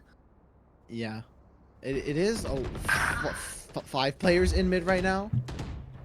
And May being caught out here. Rover, they are clearing, Satisfied. but gets the kill anyways. And yeah, using util there, maybe not the best idea, but also swing with the op through the smoke. They end up finding out Ivory. Colby gets to kill the Jazzy. And we are going to be seeing an Armageddon throughout this entire first half. As Jordy is dead. But Cokes is in B main. One enemy And they're remaining. gonna be able to find Vexy. So that was all the Round KD. B. And Colby has the read, and it's the 3K with that tour de force. And I mean, we mentioned. Did we was see a there Rolling 3K? Thunder either? We saw. Oh, I think we yes, saw yes, yes. Round Yeah, number 5. yeah. Yes. Yes, when it was Before. used, and then yeah, Ivory got the kill with the ghost. But honestly, they died you with the mentioned it. ultimates. You mentioned it, Soviet. This comp is, I mean, sure, especially after the Teo nerfs, the ultimates is really the selling point of this comp. You have 4 round-winning ultimates in and of themselves, and we really just didn't see them come to use. And so swapping over now to this defense side, we have to see an adjustment. We have to see some sort of different setup. They'll go for some sort of stun and salvo play initially, and there are 5 players here, so maybe they can get themselves a pistol and start turning this ship around. I mean, you know, perhaps saving 3 of those Bravo to ultimates for the next half. But Ivory getting both of those fights early and winning them out. That's both the initiators now dead for Rose. So getting back into this is gonna be a lot more difficult. Ivory just hitting both of those headshots, looking unbeatable. Colby did pick up the ghost. Just shots going a bit too wide. May gets Katie though. 2v4 retake. It's not looking amazing. But Gerald and Cassie get their kills, so maybe I'm gonna eat my hat in a second here. But that was a 1v2 for Gerald. Both players from Coach's retirement home looking up towards Evan, and it's Ivory with a 4K on the round. I believe 4 headshot kills as well. Already Yeah. 5 out of 8 to that showstopper. We may see a showstopper in round 3, or even this next round if Ivory does great enough. And Ivory sat 18-4, a player that has been honestly just the sacrificial lamb in a lot of these compositions, in a lot of these setups, but just finding such success here on this race pick. An agent we haven't really gotten to see them play all that often, but just so excellent on it this time around. And like you said, already off to a banger start after that pistol, 5 pips towards that ult and sending it forward with the stinger. And it's a force buy of stingers for the side of Legacy Rose as well. They have to find something, Soviet. It has to be now, or it might just be over before it starts. Yeah. I mean, again, this is a map that Rose has only played once, and a map that Kate's only Spike played down once, but A. Katie does get the kill on the Rover. As the plan was going to go down, they didn't have control of A Heaven. Colby, playing around with this Bucky, has no fear. He'll be using these shotguns. Doesn't even have a TP to get out with. So, the stun misses. Like, this stun gap has been detrimental. But the defense just seems like they're able to get this retake done. Colby with only 2 kills in the round with that Bucky over in Heaven. As now, And the so- defense are able to get the defuse. They have the retake done. They get it done, and well, I mean, Gerald 6 HP, Katie what, like 9 HP as well, so very low, but they get it done, and that's worse. I love to see that retake come through. That's what has kind of been missing, in my opinion, in a lot of these rounds. Not going for these plays as a collective unit, really just either being a little too indecisive when they do go for them, or going for individualistic moments and not really having the utils to support some of these players. So that's what we want to be seeing. That's what needs to continue to be had for Legacy Rose to even have a chance to come back into this 6 rounds separating these two teams. It's going to be a long road, a long climb ahead up the mountain to try to get this to a tied game, to try to get this to map number 3. Because like we said, this is single elim Soviet. This is do or die for both of these teams. You do not want to be going out in the first round. You want to try to make that second day, at least the second round of playoffs here. Yeah, even if you do go out, you don't want to go out with a whimper, losing like 13-4, 13-3. Especially on a map pick that theoretically you should be better on. But it looks like at least partially this defense is being very strong. Ivory using the showstopper and dying again. One enemy remaining. Hoping not able to land the shots. Jazzy able to get that kill. Rover with 2. This is doable, but with a Stinger running gun, you're always able to win at least. So now, 2 rounds in a row for Rose. This is the first time they would win multiple rounds in a row so far this split. So begin to build a bit of that economy buffer and a bit of a an ultimate save. I mean, Katie's already has a Steel Garden. Yeah, and so coming in to this first rifle rounds for Coke's retirement home on their attack, like you said, it is the first rifle rounds, and the Steel Garden is online, so a perfect ult to try to use to potentially try to anchor one of these sites or go for some sort of retake. With this attack side for CRH, going for a bit more of a standard setup, a 1-3-1. You have Colby trying to get something done. You have that teleport setup, able to take down Jordy, but is traded out. So now 4 players looking to make do with the remains in middle and pushing into Vince. Oh, that's not wonderful. Yeah, it's hard to feel like you need to make a play, especially when you're down heavy. It feels like hero plays are all that are what is necessary. And Jazzy with that guardian getting killed while on the rope. And I mean, it's a 3v4 retake, but there is a Steel Garden in play for Katie, so this is still doable on this retake, even if they're down. Even if Rose is down the numbers. Bomb is even playing for Heaven, I believe. So. Yeah, that's what I'm being used to hit 3 players. Rover getting killed here. Gerald 13 HP. These classes can still get some work done. We saw it earlier. But look at Cokes. Both. Yep, Cokes late. Bomb is playing for Heaven. I didn't see it, but it doesn't matter because Vexy gets the kill. That was versus defusing. They got off the bomb, and we're able to get the kill. And it's a flawless retake. They came into this with a 3v4, used Steel Garden, and didn't have a single player die. Able to get it done and get the round successfully converted. So 3 in a row for Legacy Rose, slowly whittling this lead down at the score 6-10. And like you mentioned, it has been such a different approach. These retakes have been so clean and so coordinated so far, even with the Steel Garden there.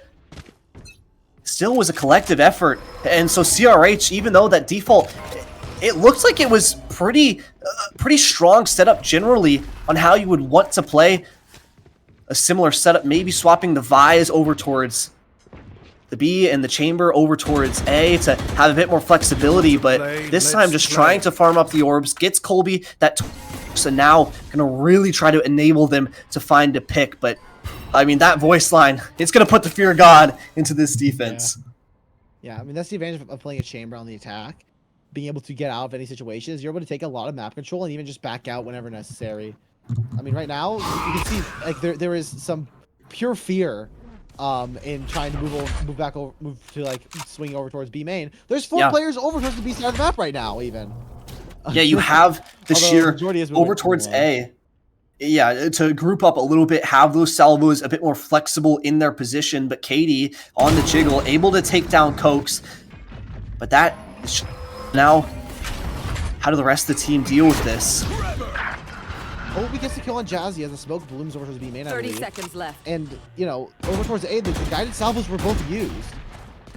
If Colby got any of those kills with that smoke, I would have thrown him. One enemy remaining. But, luckily for me, Spike I down get to keep B. my battles intact. Colby, re-swinging, Oh gets my. the wall bang. That's some damage.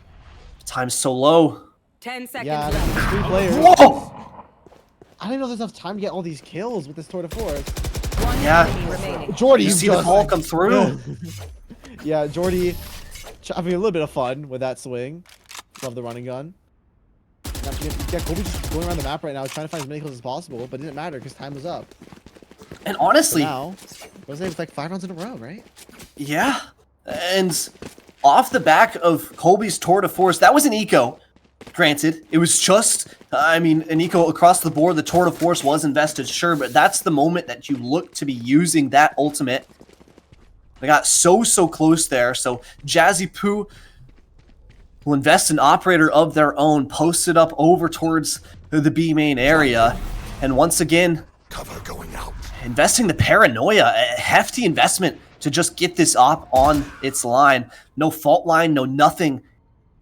Instead, one of the most powerful pieces of util in the entire game. And so now, how do they go for this? It's a flash repeat. He's actually live. Okay, Whoa. from the grave, the boombot gets the trade. It's chaos. And It's yeah, chaos. Oh man, that's an incredible shot to the op. And I mean, who is it? Rover on like negative HP would seem. But Vexy is also very low as well. So now again, it's a 4v3 for the attack. The Viswall has been broken over towards A main, I believe. And K's alone over in heaven. Colby grabbing the spike, gonna make their way over towards that A site. No real anything to stop them. With the Astral Wall coming in too, that cosmic divide. Yeah, but from the shadows, as well as the positioning from Vexy, has 3 players here so quick. How set up is Rover, 1 HP to their name. Flash didn't even, I think the flash got blocked by the cosmic divide, but it didn't matter. They just got the kill because Rover was, as I said earlier, barely alive in the first place. So now, working the way up towards elbow is Rose. Colby playing around this map, gets the kill on a Katie, getting chunked down through the wall. Doesn't matter because he gets the kill on a Vexy. Now it's May alone towards Bane. Shadows traveling. Bomb planted for them, but getting smoked off. May, you're gonna have to speed up here. They're sticking. Joe is sticking. May can't get through the smoke in time, and all of a sudden, it doesn't matter how many kills Cokes has got because Rose gets the round win. I just, yeah. And it was so close there. I mean, Colby playing around map almost perfectly. Just a little jiggle peeking. And then back into the position, but no stars online to go for that gravity well. So it just has to be the spray. And with the smoke on the spike, it's just not enough. And after, what was it, a 10-4 lead, it's now 10-8, 2 rounds separating these 2 squads. Once again, the Omen Paranoia put in early. Jazzy Poo, though, this time finally finds themselves a first blood, and it's on to May, the Astra of CRH. So now you have to find your way through the rest of this round with no smokes. And this is your buy round, right? You're close to some of these ultimates. This is where you wanted to try to test your hand, and Vexy Poo getting a kill onto Cokes as well just makes this seem so undoable. Yeah, I mean, you know, in contrast like to Sunset, where the mid lurk is really easy because there's not many places you can be swung from. On Split, it's terrible to lurk mid, especially into this setup. But as I'm saying that, a lot of kills coming out from Cokes' retirement home. 2v3 now into this plant, and you know, CRH they're having a similar issue which Rose had, where they're able to get the plant down, but not able to actually hold down the site. The plant can't even get down now because of the guided salvos being used. Colby holding up towards heaven. Jazzy playing around towards alley right now. Plant being tapped, and it forces out the dimensional drift. Stun comes in from heaven. Colby gets spotted. Forced TP back out to main. 30 Both the seconds players left. separated. Nightfall landing, hitting both players on the retake. Katie getting the trade onto Rover as Jordy falls. Colby was just holding flank. Now has to fight towards main. Again, only 20 seconds left. So what can this chamber get done while fighting forward? Katie from rafters. Colby unable to get the pit, but Katie's low. Doesn't matter because Katie gets to kill themselves. not one round now standing in between Rose from getting this game all tied up. And I mean, it's 6 rounds in a row now.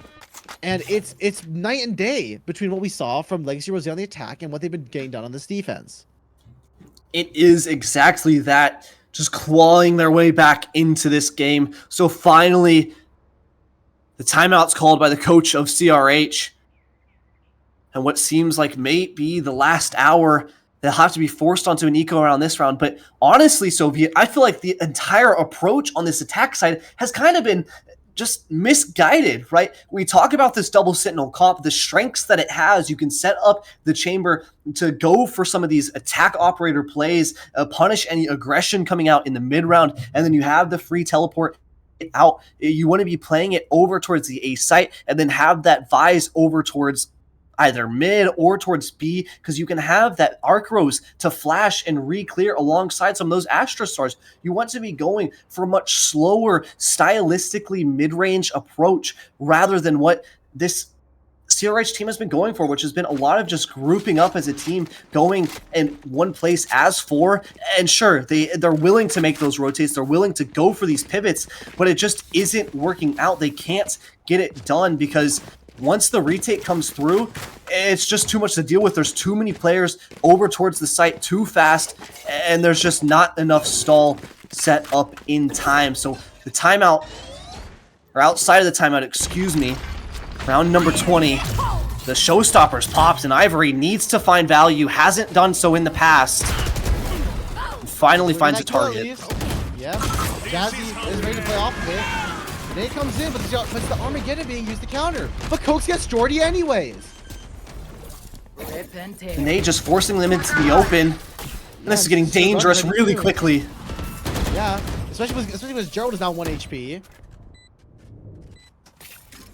If Coke dare choose to use the Steel Garden, as I say that they do, I might have only hit one. Hello? What? Katie was Cokes was one shot. Katie was able to just get the kill as Cokes was already just moving around anyways. Was a TP out? But Ivory's still in this corner. Jazzy able to get that kill on the Rover. And Ivory gets the trade, but it's Katie. They're this doubling up from the defense to take that space, to get back together, and able to just trade each other out so quickly and so efficiently. It means they're able to get back onto the A site without any sort of fear. And a tied game here in map number 2 of Split.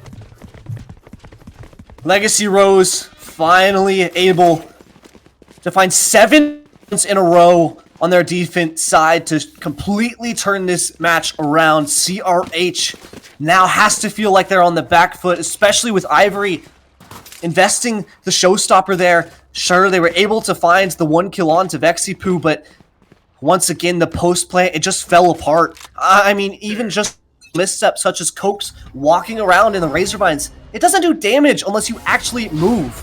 And so, falling short and making that misplay might just cost them the map, might just cost them the series. They don't want that to come back and haunt them.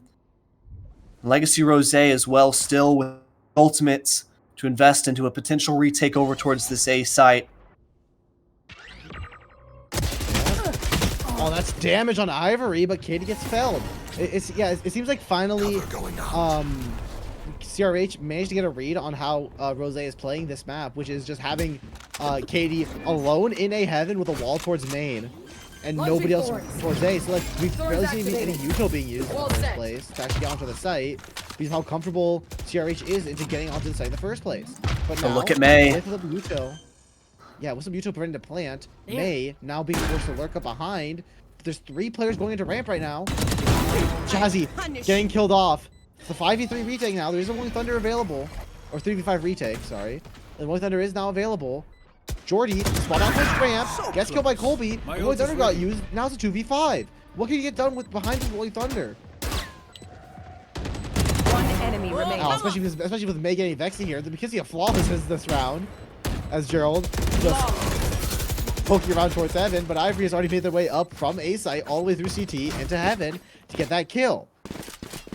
And after 6 rounds, 7 rounds in a row, there's finally a response. Yeah. And so even though both teams We're tied up 10-10. The first one to reach 11 is CRH. The retirement home, able to get it done. And even though they won 7 rounds in a row, Legacy Rose, they have no money built up. They can't buy back into this. And so once again, it's just on the back foot for them. They felt like they were in control for so long. But now, looking to go aggressive, and it's just shambles. It's just hopeless running. And once again, the setup, the post plant, to try to reposition and figure something out. Jazzy Poo will get May. But what has worked in the last and what seems to work in this round, it's just too much to deal with. Once again. Last player standing. I don't have words. That shorty game has worked on getting 2 kills somehow from Vents. And Ivory has managed to make their way behind Gerald, while full flashed. Yeah, So now, and what the difference is right, we were talking about it both on the attack side for Legacy Rose, and what was going wrong for CRH was once the spike goes down on that attack side, the post plant is where the issues were coming up. They didn't have the post plant positioning. They were always grouped up towards site. No one lurking through middle. No one trying to play late through ramps to fight into heaven. And so now, after making that adjustment 2 rounds in a row, the retirement home looked to punch their tickets 1 round further and send Legacy Rose home. There's 2 chances to do so. Yeah, and I mean, the retirement home, able to just take full advantage of the read they had earlier, given that the A site has been empty. I don't think any util has been used in the first place, because I thought maybe a fade eye. Rip and tear. You want to play? It's actually Let's taken. play. First of the round, and they have all this util now Spike planted. to instead play this post plant with. And both Razor Rides being sent out, the Shear as well, the Tour de Force, you have the Gravity Well, this Nightfall as well on top of it. How do they get through this? Your fear. Incredible switch already, but Ivory getting aggressive, playing ahead of that Shear, getting Jazzy as Cokes gets Jordy. 4v3 retake now. Cokes just taking more fights. Now it's a 2v4 retake. Gerald is going to get something done here against May, but May gets the better of him. Katie, 1v4. Having only taken marked amount of damage, gets hit by the Fowler gets 1, gets 2, but is not able to repeat that EU clutch that we saw like 3 years ago. It's a 13-10 win for Cokes' retirement home. It got dicey towards that like middle point of the attack on split. And so a 2-0 victory for Cokes' retirement home once again here in the Tenax Series 4, securing the first victory in the playoffs and sending Legacy Rose home, sending that 3rd seed down and out. And like you said, my God, was it close. It felt like it was a bit tumultuous there at the ends, but stabilizing and getting the job done. And I mean, it came down right to just making those small adjustments at the end of the day, fixing their post plant, playing as a team, and making sure they don't forget the small details to make sure to go that extra step and provide those extra layers when needed. Yeah, I mean, it helps when you have 2 players combining for 55 kills and 13 first bloods between Ivory and Colby. Yeah, it's just ridiculous. Yeah, Colby was so dominant on the defense, and Ivory just was able to fill in when it came in towards the attack. You know, building up 4, 5 showstoppers being used across the game. Only one of them actually getting a kill, but being able to get to those showstoppers in the first place shows a lot of ability to be able to get those kills, but to get out, stay alive, get these multi kills, get these multi frags, and be ready to just trade your teammates as the enemies come in. We saw some great rounds coming in from Ivory with that op as well. And you know, just being able to play around all together. I mean, all 3 players, all 3 other players from Cokes' retirement home, all having like 9 or more assists. Rover with 14. They were all setting up the Colby and Ivory to get these kills, in a much more effective manner. And it rang true when it came to Cokes' ability to close out the game. Yeah, it's hard to pick up a map win when you're only having 8 first bloods out of 23 rounds, right? It can be hard to convert those 4v5s, especially when players like Ivory are coming online in huge ways for this retirement teams. It's insane. And we'll have to see if they can continue this run throughout the playoffs. They'll be playing a match right after this. But for Legacy Rose, that's going to be all we see from them. Commiserations to them on the loss. They did play well. They had a good shot, especially there at the end. I mean, they made a damn good try at comeback, but sadly just couldn't get it done, couldn't get the distance covered. And so that's going to be all for our first series here, Soviets. But if you're in the chat, make sure not to go anywhere, because right after this, we are going to be having a second match come up. The winner of Serene versus Empire Redux G playing up against Tenax. Currently, I believe Serene won map number 1, 15-13. And so they're currently in map number 2. Once that series concludes, we'll be right back with the action with more Tenax Series 4. Yep.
Welcome back after that. Some say short break, some say not short break, but we are here for Tenax Series 4, the second round of playoffs. Joined with me, of course, is the lovely idiots. We got to watch earlier a 2-0 victory of Cokes' retirement home over a good matchup of Legacy Rose, but that was that. And now is now. We're going to get to watch Tenax GC, the number 1 seed of group number up against the number 2 seed of Group B, Empire Redux GC, who ended up taking their series over Serene 2-1. And it was a close affair the full way through. They had a pretty strong end, though, to the series overall, Soviet. And just a quick look at the group stage standings. But getting back into this to that break, I feel like I'm ready just to get going, you know? Yeah, I mean, like we didn't get to see that Empire versus Serene game. Obviously, we were over here with Cokes' retirement home and Legacy Rose. But I mean, from those like end of game statistics that we were able to look at from there, a 13-15 loss on Ascent to start out map 1, and then be able to come back, fight through a 13-11 win on Split, and then just demolishing on Lotus map 3. And I mean, this for this game, it's gonna be an uphill battle, because you don't want to be going, you're going back into the second, you're going back to back into a second game after just playing a, full 2 maps, both of them going to OT, and then a 13-4, which is still, very impressive, but it's still a third game of Valorant to play. And now going back into this to potentially 3 more maps of Valorant, it's going to take a lot of resiliency for Empire GC to get into this and be able to play up against a 10x GC team who has yet to drop a map so far in this league. Yeah, just been flawless all the way through. Like you said, 10-0 in maps during that group stage, just absolutely running through the competition. Definitely, I mean, one of, if not the front runner for these playoffs. But the winner of this Soviet will be sending themselves to those grand finals tomorrow at 4 p.m. Central. But in the meantime, if the loser, they go home. So this is do or die. This is the last chance for these teams to prove themselves, to punch that ticket to those grand finals. But of course, we couldn't do it without our lovely sponsors over at Cracked Media. If you want to stay up to date with all of the esports industry news and just general gaming updates, make sure to check out their XP Share podcast, where they weekly go over any industry updates and just have a good time over there on that XP Share podcast. So thank you again to Cracked Media.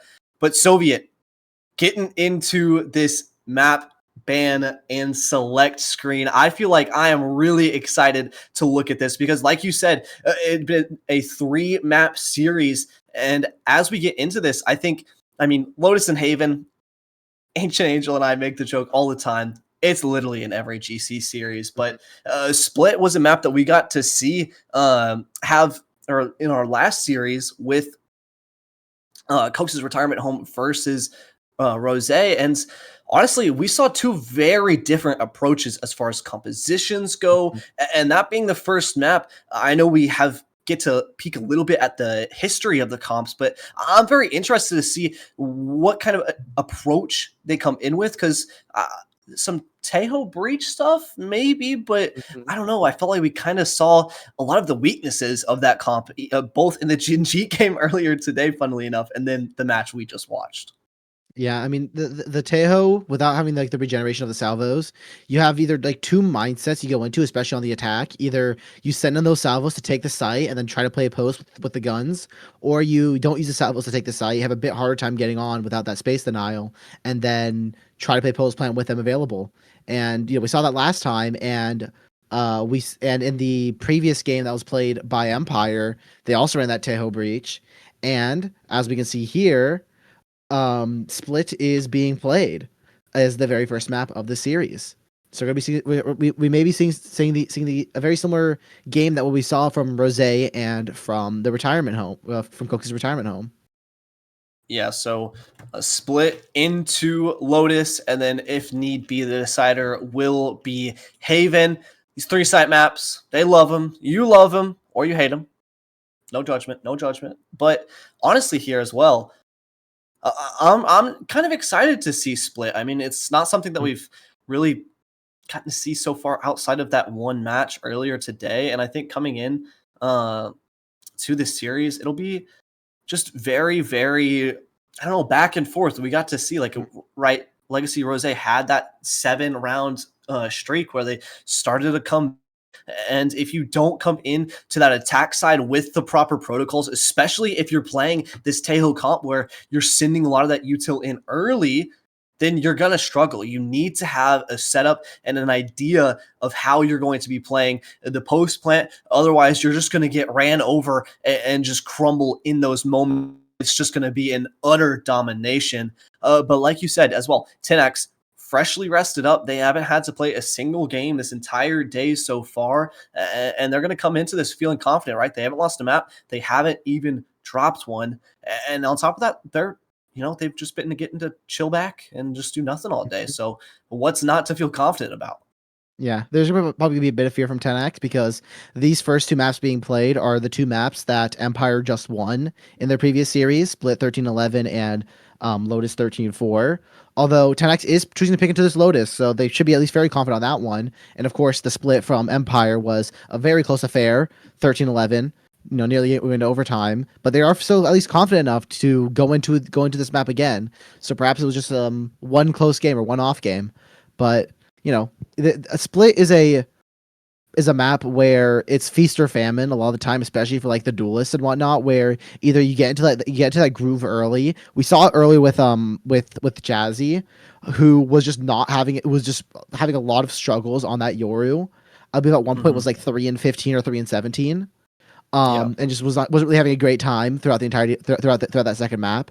Meanwhile, we saw the duelist from Coke's retirement home, Ivory, who dropped 30 on the Rays, and Colby with 25 on the chamber. So it's a very like streaky map where you have to start building momentum and trying to not let that train fall off the tracks as you try to like get your way into a heavy lead, so that if the other team manages to get the momentum, you at least have some time and some space to get yourself back on track. Yeah, and as well, coming into this first map of Split, Empire Redux hasn't shown it on stream, their composition, but it is known. I mean, you can check the tracker, you can check the Liquipedia, and at least get a little bit of information there. But for Tenax, this hasn't been a map they've played the entire Split so far. Well, not pun not intended, but and so they get to come in with a fresh look, right? It's something that they've been not a super puggy team, but they've been definitely willing to lean into that playstyle a little bit more, especially with a lot of Clove being picked up, as well as some double duelists here and there. And Split has a lot of options for where you can go. So I think if they come out with some of that aggression, and like you were saying, the Yoru is just not really working out, and it's just not being set up properly, it can start to fall apart pretty quickly. But outside of that, speaking just in the broader terms, Soviet, I mean, this match, it is do or die. None of these teams are going to be, none of these players, excuse me, are going to be runners up or repeats from previous Tenax series. So every single player in this lobby will be someone who's looking to make that grand finals, make their first Tenax series championship, and get that trophy for themselves. Because sure, you can say what you want, but there's a lot of teams here in Tenax who are really trying, really putting their best foot forward, because sure, there's not a lot of events here and there. And so when stuff comes up, these teams want to win it. These teams are going to be trying their hardest and bringing out all the stops here today, because like I said, you go home or you get the grand final ticket, and that's it.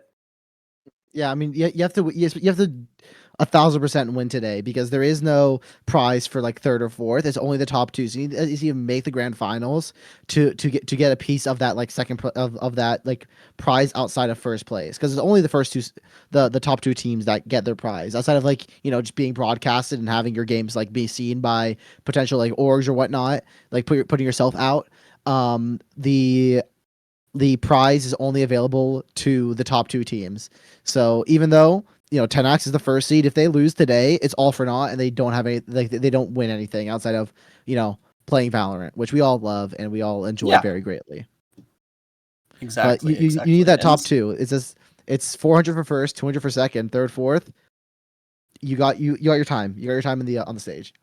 Yeah, and as well, I mean, moving past just Split, but also talking a little bit about Lotus. I mean, Tenax, they like to play that EDG comp that was played way back in Champs 2024. The other side likes to play a bit more of just the Omen, Cypher, Neon, but both of these teams are leaning into the Neon. I feel like so many teams here in Tenax like to run that Neon, lean into that aggressiveness of that style of play, both of these squads as well. I don't believe dropping a map on Lotus. I mean, obviously, 10x hasn't. They're 10-0, but I mean, Empire Redux, they're 4-1. So, as the second seed, both of these teams are very, very strong. But I'm gonna be looking towards those Neon players to be the linchpin of success, especially on those later maps where it's the 3-site maps. You're looking to have that Neon be the one going for those quick rotations on the defense, going for those aggressive plays, and picking up those entries. Something that, I mean, in our previous series, we kind of saw Coke's retirement home kind of just dominate those first bloods and just dominate the series overall because of that. And so swapping over to here, I'm going to be looking at that as a statistic to look for as just as signs of potential success. I don't know. I could be misguided here, but I feel like First Blood is a pretty good way to go. But we should be getting into Agent Select pretty shortly, just a few more moments, and we can get there. But any prediction for this last match? I don't have any predictions outside of my prediction and who's gonna win being 10x, but I want to see these teams have some fun with it. Like, of course, there's money on the line, you want to try to win, but a lot of the time, if you try to play like too seriously and to get too focused on too focused on just trying to win, you sort of lose sight on the core idea of Valorant, where sometimes even if you if you end up losing the game and also not having fun while doing it, then you just lost twice. So just making sure you go into this game with the right mindset of not trying to take yourself too seriously, not trying to burn yourselves out. Because remember, this is the fourth match that Empire has played today. So if they go into this, they can already be like starting to get mentally fried by having to constantly trying to be like winning and going into this. It might be what caused them to win that map 3 of Lotus so severely. Because the team they played against might have gotten burnt out by those first two maps going the distance that they went. So coming into this map, both teams, they should be, looking to not only just take it seriously, but also just try to have some fun with it.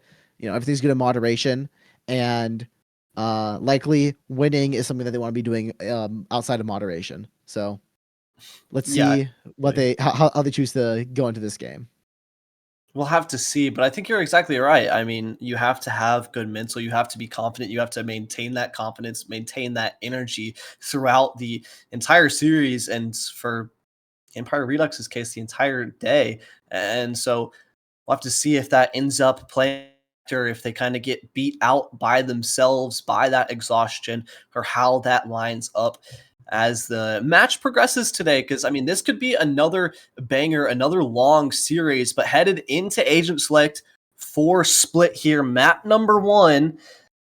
Yes, so this comp that we expect, Empire GC, just the Taeho breach stuff, the old meta stuff before the Taeho nerfs, but with that Clove instead. And on the other side, very interesting, a double controller with the Clove instead of and maybe a traditional pickup of Viper, and then a Yoru and a Fade. Not something we see all that often here.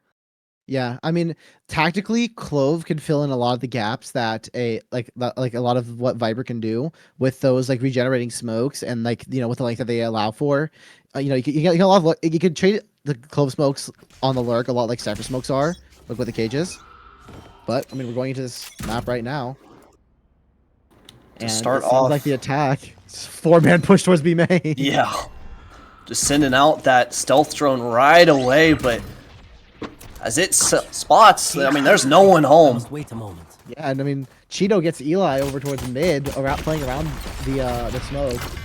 So make this retake a lot harder, especially because this is going so aggro. Yeah, CIA just got demolished by the Tejo missiles. That's how we're going to be playing around the Tejo missiles now after these nerfs, saving them to try and disrupt the retake. And I mean, there's no retake possible. Stardust left alone, just left with his ghost in hand and a prowler in the pocket. It's a good shot on the first to grab that kill onto Cheeto.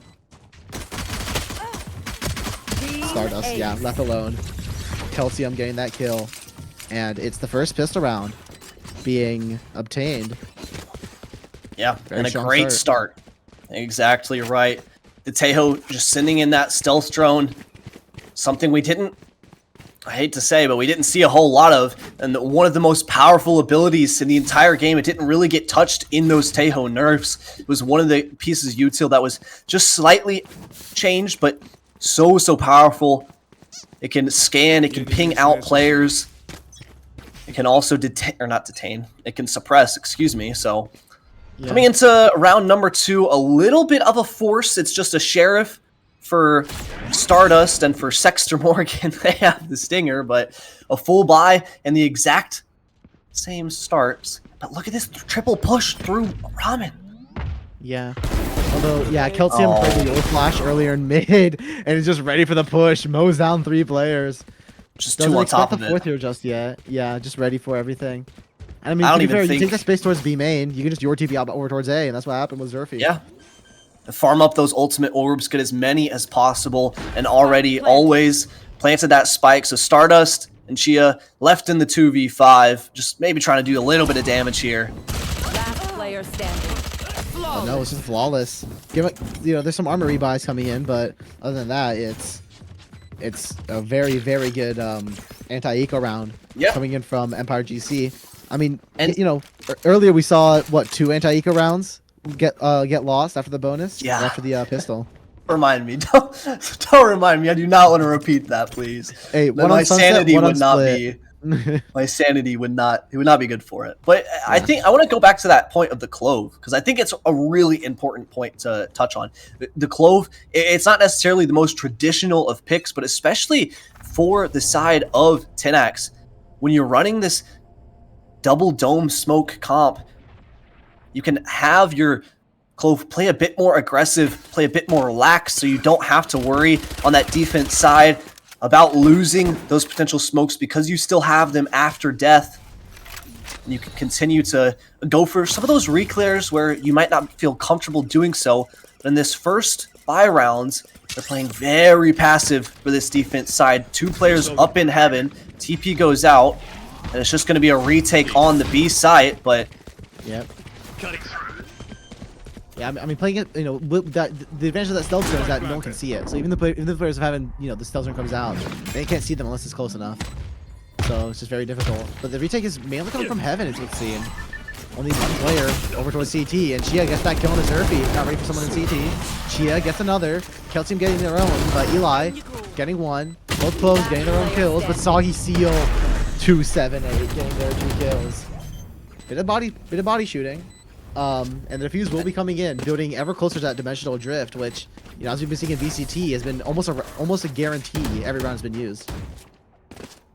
yeah, even so much, it received a little bit of a nerf, going from 11 seconds to, I believe, 8 or 7 seconds in that duration, and then also gaining 1 more ultimate cost, but ever so closer. This should do. And so with that, it was some good damage done, but That goes there. a great retake to just put so much pressure on early to those attackers. But for Empire Redux, they're very content with just going back to what was working well. I mean, this stealth drone right off the bat. And again, there's no one home. Chia has this cam set up, a tripwire to catch on to anyone playing aggro, but it's the same default. Break the util, break the trapwire with one of those salvos. Both of those salvos actually. So full Cypher util gone, and Soggy Seal taking down the lurker of Lil Cheeto on the A side. So map space lost, and now a minute 10 on the clock. Have to make a decision. The fault line caught 3 people there in B Heaven, so Hypers was able to get the crossover towards Vents safely without being spotted. But for the rest of these players coming through, it's 2 flashes being used. Eli's dodging both, but Zerfi gets to kill anyways. Smoke lands over towards B main, but all these players are in mid. They're going heavy through Vents right now. Do they even know about Stardust here? They do, and Hypers gets that kill.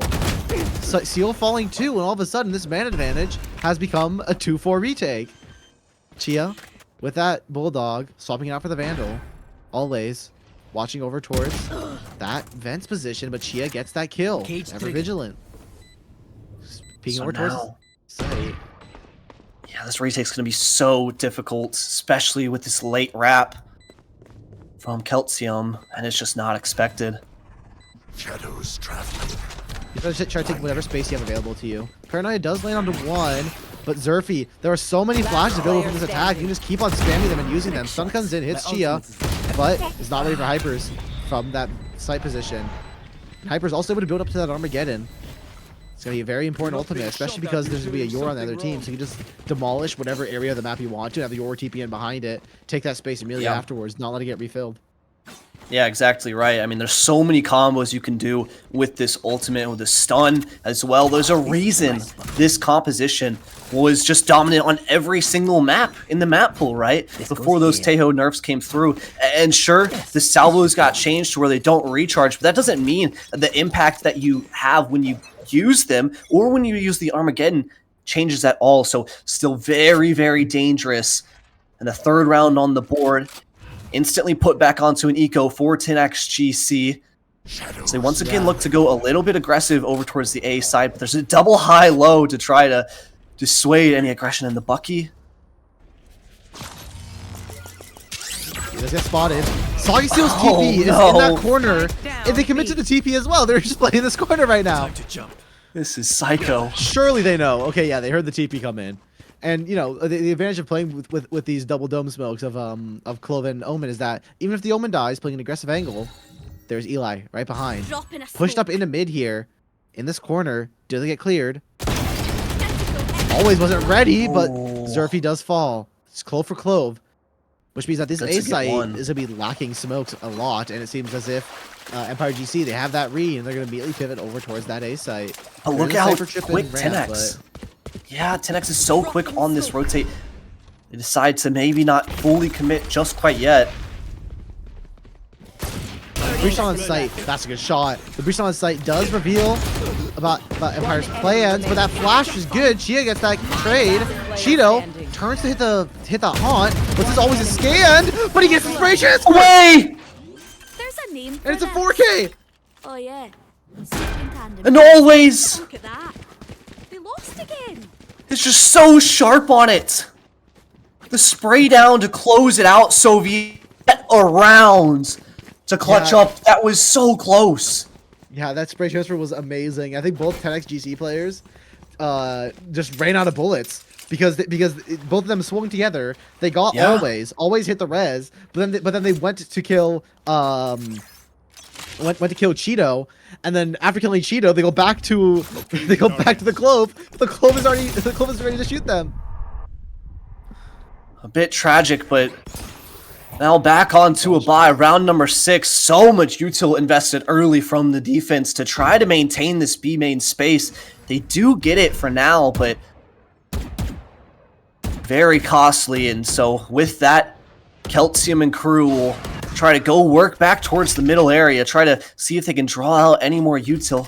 Still a minute 10 on the clock. There goes that salvo. And oh my god, Eli just so aggressive. On the C's! It hit 2! Hypers gets 1, but it just falls apart for Empire. I got the spike. It's another 2v4, but this time it's for the attack. First time being at a disadvantage in terms of manpower, and it feels like a while. And it was all off the back of that seize from Stardust, locking those players in place, making sure they couldn't go anywhere, and just have that crossfire set up. So now, like you mentioned, 2v4, Lil Cheeto on the lurk, but breaks that tripwire, going to notify all of these players, and the gun barrel just blocks the model of Eli. So a clean round, and this is what was needed. But always, 20 seconds left. I think that might have just been a kill, and try to go for a little bit of damage. It would be nigh impossible to get the round victory at this point. Yeah, I mean, if I'm Tenax GSE here, I want to try to stay as 10 keep seconds as left. many people alive as possible because the economy isn't looking amazing. If always gets even one more person here, no, Eli with 4 kills, and Tenax GSE, they have 4 ultimates available going into this next round. If I'm Empire here, I'm gonna get a little bit scared because I mean the money isn't looking amazing. Probably gonna have to be ecoing here, and almost every single one of the ultimates that Tenax has available to their team, even the Omen ult, This is a nice spot. they all can single-handedly win rounds using the Omen ult to fast rotate, or just using any of these ults for the retake, making it to a 6v5. You know, Chia with that neural theft can get so much information. All these ultimates are very, very powerful.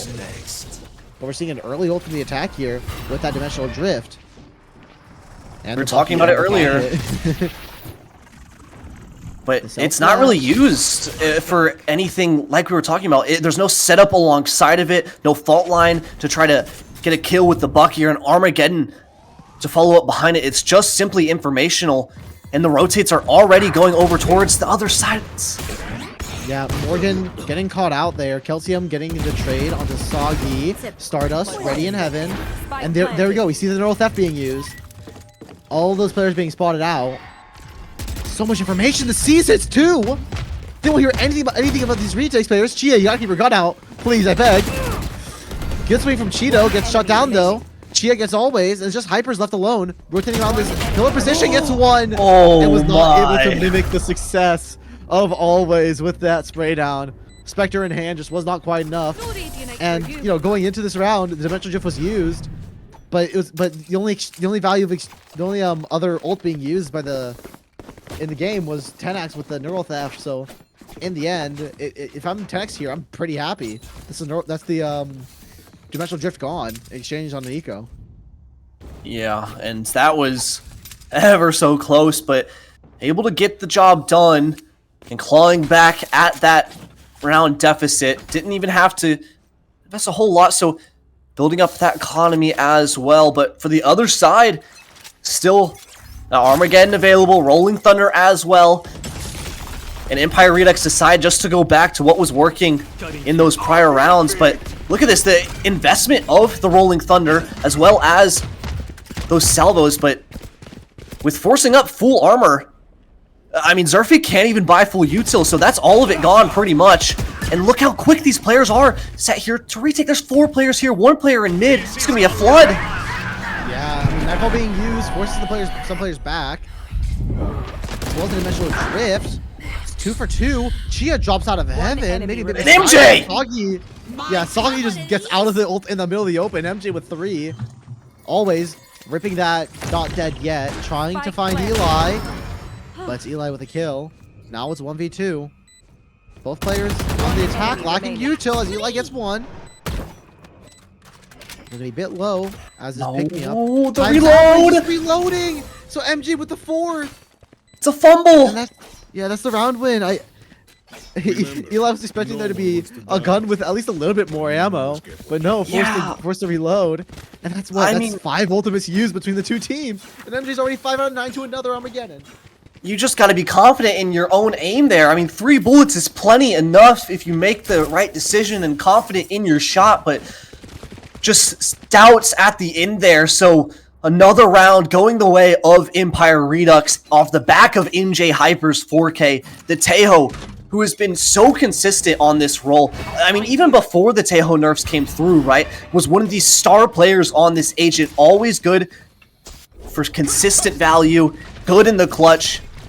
And what a better agent than Tejo, but Once again, look at how fast these players are over towards this A site, set up to retake. Eli pushed all the way through Ramen, and so they have them encountered in all the way into sites. But that Viper's Pit's going to make it tricky. Yeah, Viper's Pit is awful to retake through, especially if you're on an eco round. You have to hit every single one of your shots. And going into a judge from Cheeto, like Zerfi takes the first contact, gets flashed, doesn't matter because he can just spam Cheeto. And another, there's another good shot. He just kills after kills. Lambs with a slaughter. Morgan can't even get the kill on MJ. Sure, some decent damage, the Viper being used, but getting to a 6th round on the attack is a very good start for Empire GC. Yeah. Especially when you look at this composition from the side of Tenax, right? I mean, it's not a very traditional comp. You have a Clove to have a bit more aggression, but outside of that, it's just the Fade and the Yoru, really, who can go aggressive. Sure, you have the Omen with those Shrouded Steps, as well as the Paranoia to enable it a little bit, but other than that, when you compare it to something like the Tejo, as well as the Breach, and then you have the Viper Lunks, the amount of util just seems feeble in comparison. So yeah, and another, it's just a quick start to take into mid. A stealth drone to clear out heaven space will eventually be broken, but there needs to be some sort of switch up in approach for this defense side. The approach to try to go for these fast flood retakes, to try to go in quickly, but it just isn't coming through in success all of the time. They need to find some kills, find more openings in the round before the spike goes down, something different to try to turn the tide of this half. And Soggy being spotted out, having to TP away. Cheeto with a Sheriff and a Judge. Always a deadly combination, close and long. But, I mean, if I'm Empire here, you have control of B main, you have control of all of mid up until vents. Maybe there's somebody in mail, but, you know, they'd have to be ready to re-clear. And they suss out where the stack is. They saw the Yoru, they saw the Omen Blind being used, so they decided to just pivot away from B. They still have somebody in vents. Yeah, they still have someone in vents just to be that lurker. Yeah. So now Zerfi can just play late because there's nobody on the site. Like, I don't think there's any usual being used in the first place. They saw the Cypher Cam and decided, yeah, I mean, there's nobody here. Let's get the plant down. Oh, but Chia, there's no smoke! Spike planted. Yeah. That's the advantage of only having a Clove. Smoke lasts a horrible amount of time. Always, though, getting a kill. Eli as well. Zerfi is playing in heaven alongside the Viper. 2v3 in this post plant. Bomb is smoked, though. As well as Cheeto getting seized. Did they even know the spike's being defused? It would seem so. It got mollied. But both players now having to swing around in heaven. But I mean, bomb smoked. Eli popping the ult. As Morgan gets killed. Cheeto, time! Spike! Yeah, Cheeto doesn't even know who's defusing because they're the one who got seized. For all they know, Eli was the one who was on bomb, got off bomb, take a fight, or it could have been somebody else on bomb and got off. But I think there was another ping. But yeah, like you said, never saw Stardust, so just sticking it out there.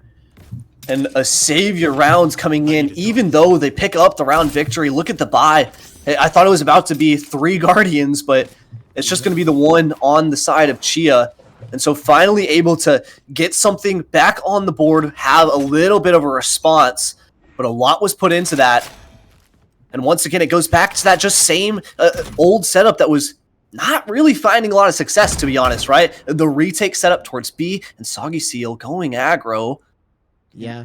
I mean, this is something that's like very unique to Yoru in split. Oh, great though. Always getting the pick. Yeah.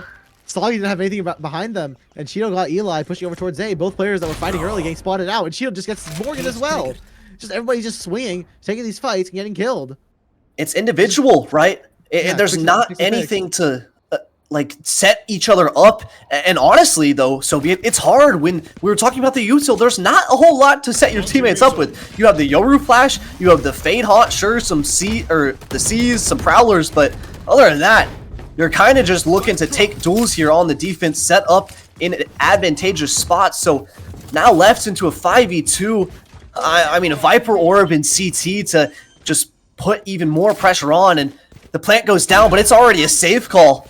Yeah, I mean, it's the main difference between the comps that we see from like and like from like Fnatic and some other teams which run like the Yoru and Raze, who together can set each other up for these fights with the flashes and with the nades and comboing with the fade. But with a Clove, all you really have is the smoke and maybe the metal to set up fights.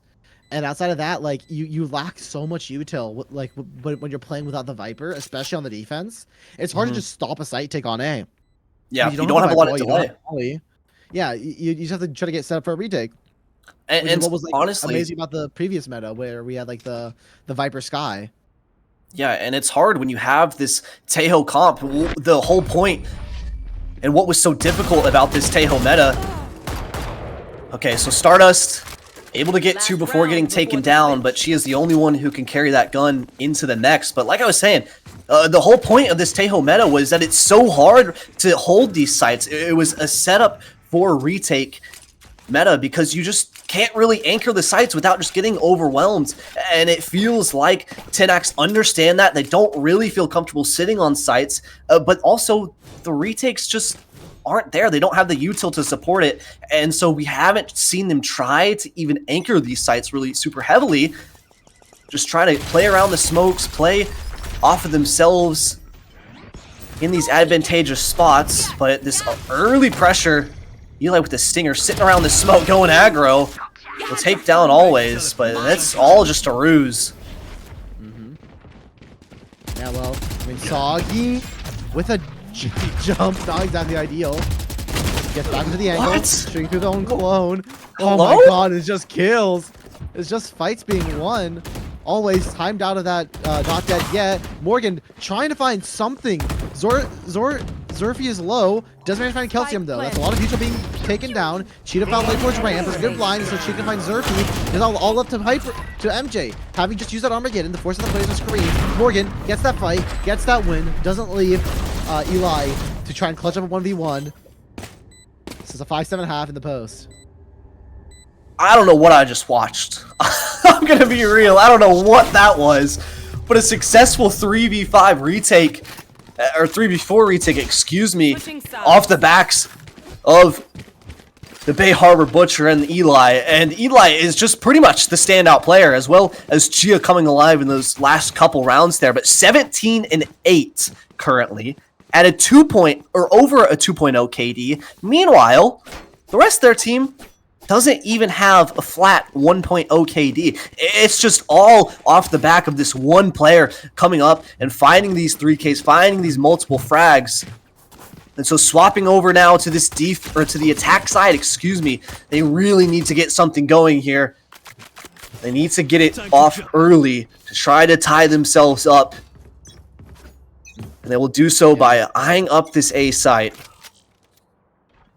Yeah, this Tenax comp should be theoretically good on attack.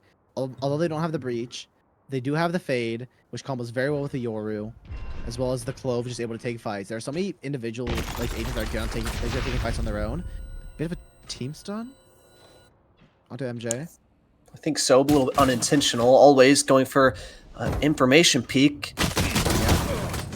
That's a lucky right click to get the kill on Morgan. Spike down But A. Chia gets the trades, but it's Calcium who gets Look the at last mid. laugh.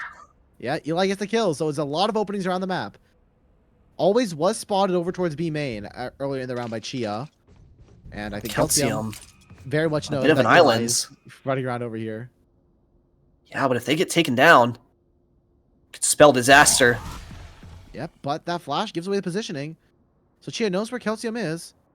Oh my god, always. This is gonna be an interesting fight. Last player Oh, but standing. Seal turns a bit Spike too early. down A. So now Eli and Always, once again, these two cloves duking remaining. it out. Does manage to get the kill. Now Calcium's just unknown. So seconds it's a left. 1v1 with no Got info, spike. but Calcium does hear Eli. Will Calcium be able to get into vents in time to spot out Eli? Or will Eli be able to cross the in time? timing. Spotted in the cross. So Eli does manage to make it the way over towards the site. The plant should be easily done enough. Calcium, yep, that sun does 10 come in. seconds left. Eli with a smoke in 5. Will that even be able to get back online in time to avoid this fight? Not ready yet. Yeah, okay, Positioning pulling it is out. known. Gonna smoke. Yep, tablet used. Popping down the smoke. Now Calcium is the one with the burden of trying to initiate this fight, but it's Eli who swings out earlier, and Calcium is ready on the edge of that, to hold it over towards that edge of that smoke. And the hero for Tenax, they just can't maintain it, can't keep themselves in it to get that clutch through the line. And so the second pistol round being taken from Empire Redux. We were talking about the potential of fatigue, but my God, are they just raring and ready to go, not letting up for a single moment here in the second series of the day for them. And Split, they are so confident on this map, and we can see why, right? I mean, MJ, one of the star players, the leader for the team, and honestly, if it's not broke, don't fix it. Why swap comps? Even if Tejo's nerfed, sure, it doesn't even matter. If you can get the sights and you can hold it, you can kill the players. So a full share of force for Tenax GC. Trying to make something of this, but oh my. Seal didn't make something of it. This is the advantage of playing a comp with a bunch of just dual-taking agents. They can take those duels, they can win them, but then again, we're just seeing the counterpoint of the abilities of the utility. If you can take those, if you have that util, take those fights, it's a lot easier as Chia gets a kill. 3v3 now, and as the defense numbers dwindle, the trades favor the attackers. Because now the defense has to pick up as much space as possible, so they may be isolated even more. Chia with another, and Morgan with one more, and I may have spoken these anti-ecos into existence for the eco round after losing the pistol. It seems we're just bound one every single map at this point, and yeah, always making their way back to the A site, trying to pick up the pieces of their fallen comrades, left into a 1v3. I mean, info abound, as well as util coming back online. One smoke to their name, as well as the pick-me-up, so has a little bit of support in their back pocket, but this would have to be a huge clutch to get the line, especially with the positioning of the two players over towards Heaven. Yeah. I mean, it's just whack-a-mole right now. One person swings at a time, gets a bit of damage, or just gets some info, touch back on someone's ping. Now Chia's there. Always saw all three people from Tenax at different points of the round while trying to retake there, but it just was not quite good enough. And that is the Eco round 1 for Tenax, looking very strong. You know, the detriment of the solo fights came out in their favor this time. No, yeah, and honestly, it was, I mean, sure, I'm going to give Soggy Seal a great kill, honestly, to start off the bat. A great sheriff shot, but after that, it was just kind of mid trying to make do on their own. There was attempts of coordinated plays, but at the end of the day, it just wasn't set up enough. The timing was misdone, and the anti-eco falls apart at the seams. So Zerfi going aggressive in a spot we've seen Soggy Seal not have much success, but trying to make do with what they can and pick up the pieces of the last rounds. And Zerfi! Good shot. That's not ideal, losing that element early. That's paranoia gone. That's the main piece of setup util that they have. That's a good flash TP.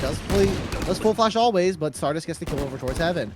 Always. Still on that site. They get scanned by that haunt, so Eli gets a spam kill. Eli with another one. What?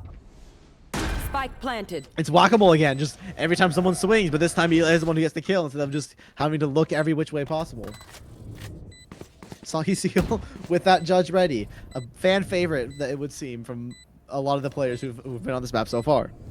Yeah, and MJ with the Bucky, Cheeto with a classic. I mean, honestly, I'm looking for MJ to try to get this one kill here, maybe go down to someone else, farm up some of those orbs for that Armageddon and get as close as possible, but we'll just get taken down in the meantime. And a 7th round gains for Tenax GC, trying to defend their home turf. They still have a decent way to go here. We'll finally get ourselves into the first, buy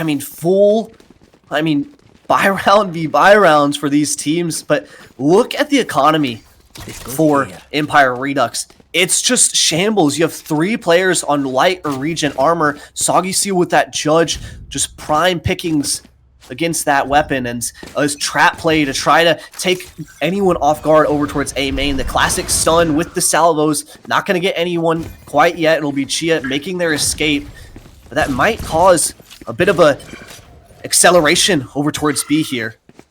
Yeah, I mean, the Viper Molly being forced within the first 15 seconds is always very good because now he can, pivot back towards mid, take that space. But Eli has no fear because that not dead yet was able to get built up in the last round. So now, like, it's a 6v5, with the use of that not dead yet. As Eli Oh just my gonna go the shield God. anyways. The shots are just too clean. Aim. No, Yeah. I mean, really, it's just ridiculous stuff that we're seeing. Just lights out performance from the Clove. Yep, And we're both getting controller built to the players mid. doing the most. Yeah, it's what we saw in the last round of the half earlier, where just everyone got picked off one by one, but this time it's Tenax on the attack, and it feels a lot more tempered. They're just slowing it down, waiting for some kind of aggression, because in what Tenax lose by not having a breach, they gain in the fact that Empire GC has no real info. They have the Tejo drone at best. They have no 30 consistent passive seconds info left. because they don't run that cipher. Cutting through. Yeah. So it's gonna be a lot more face checks, a lot more just holding, and it seems as if 10x GC is just better at it right now.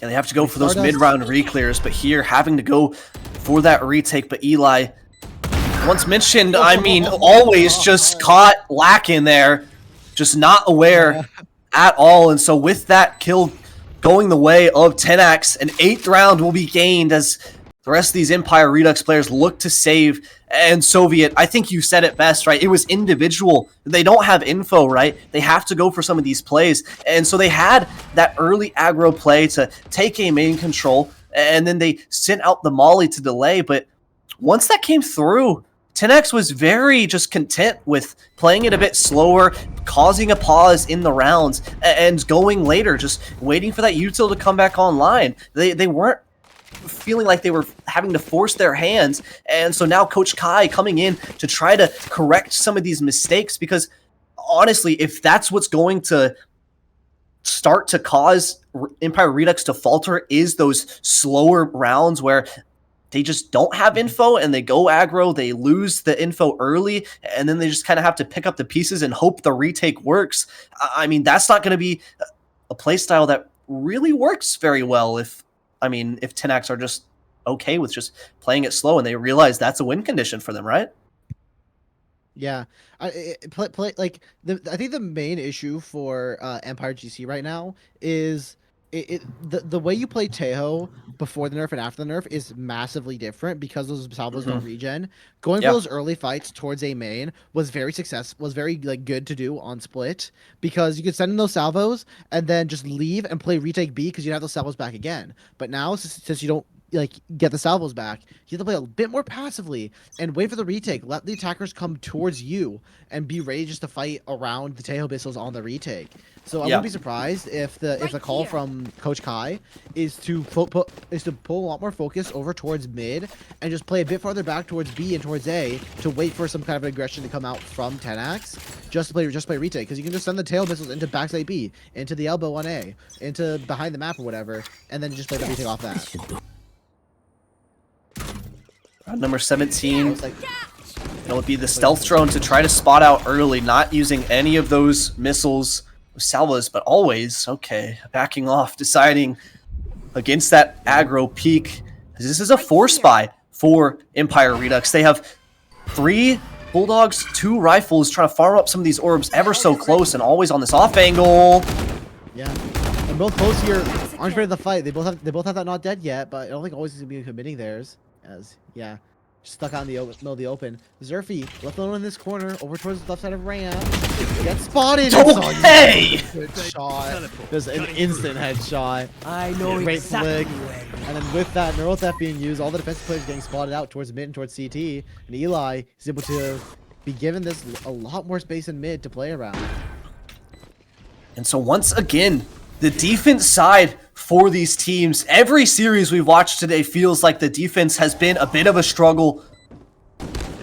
Just can't manage to hit the shots, have the game plan to come alongside it. So the retake trying to come through, able to get one cleared out, but the positioning, the crossfires, No charges. it's just too much to deal with. The trades come through and the round is gained. Finally, Soviet, the lead is in the hands of Tenax, 9-8 after a 4-round streak.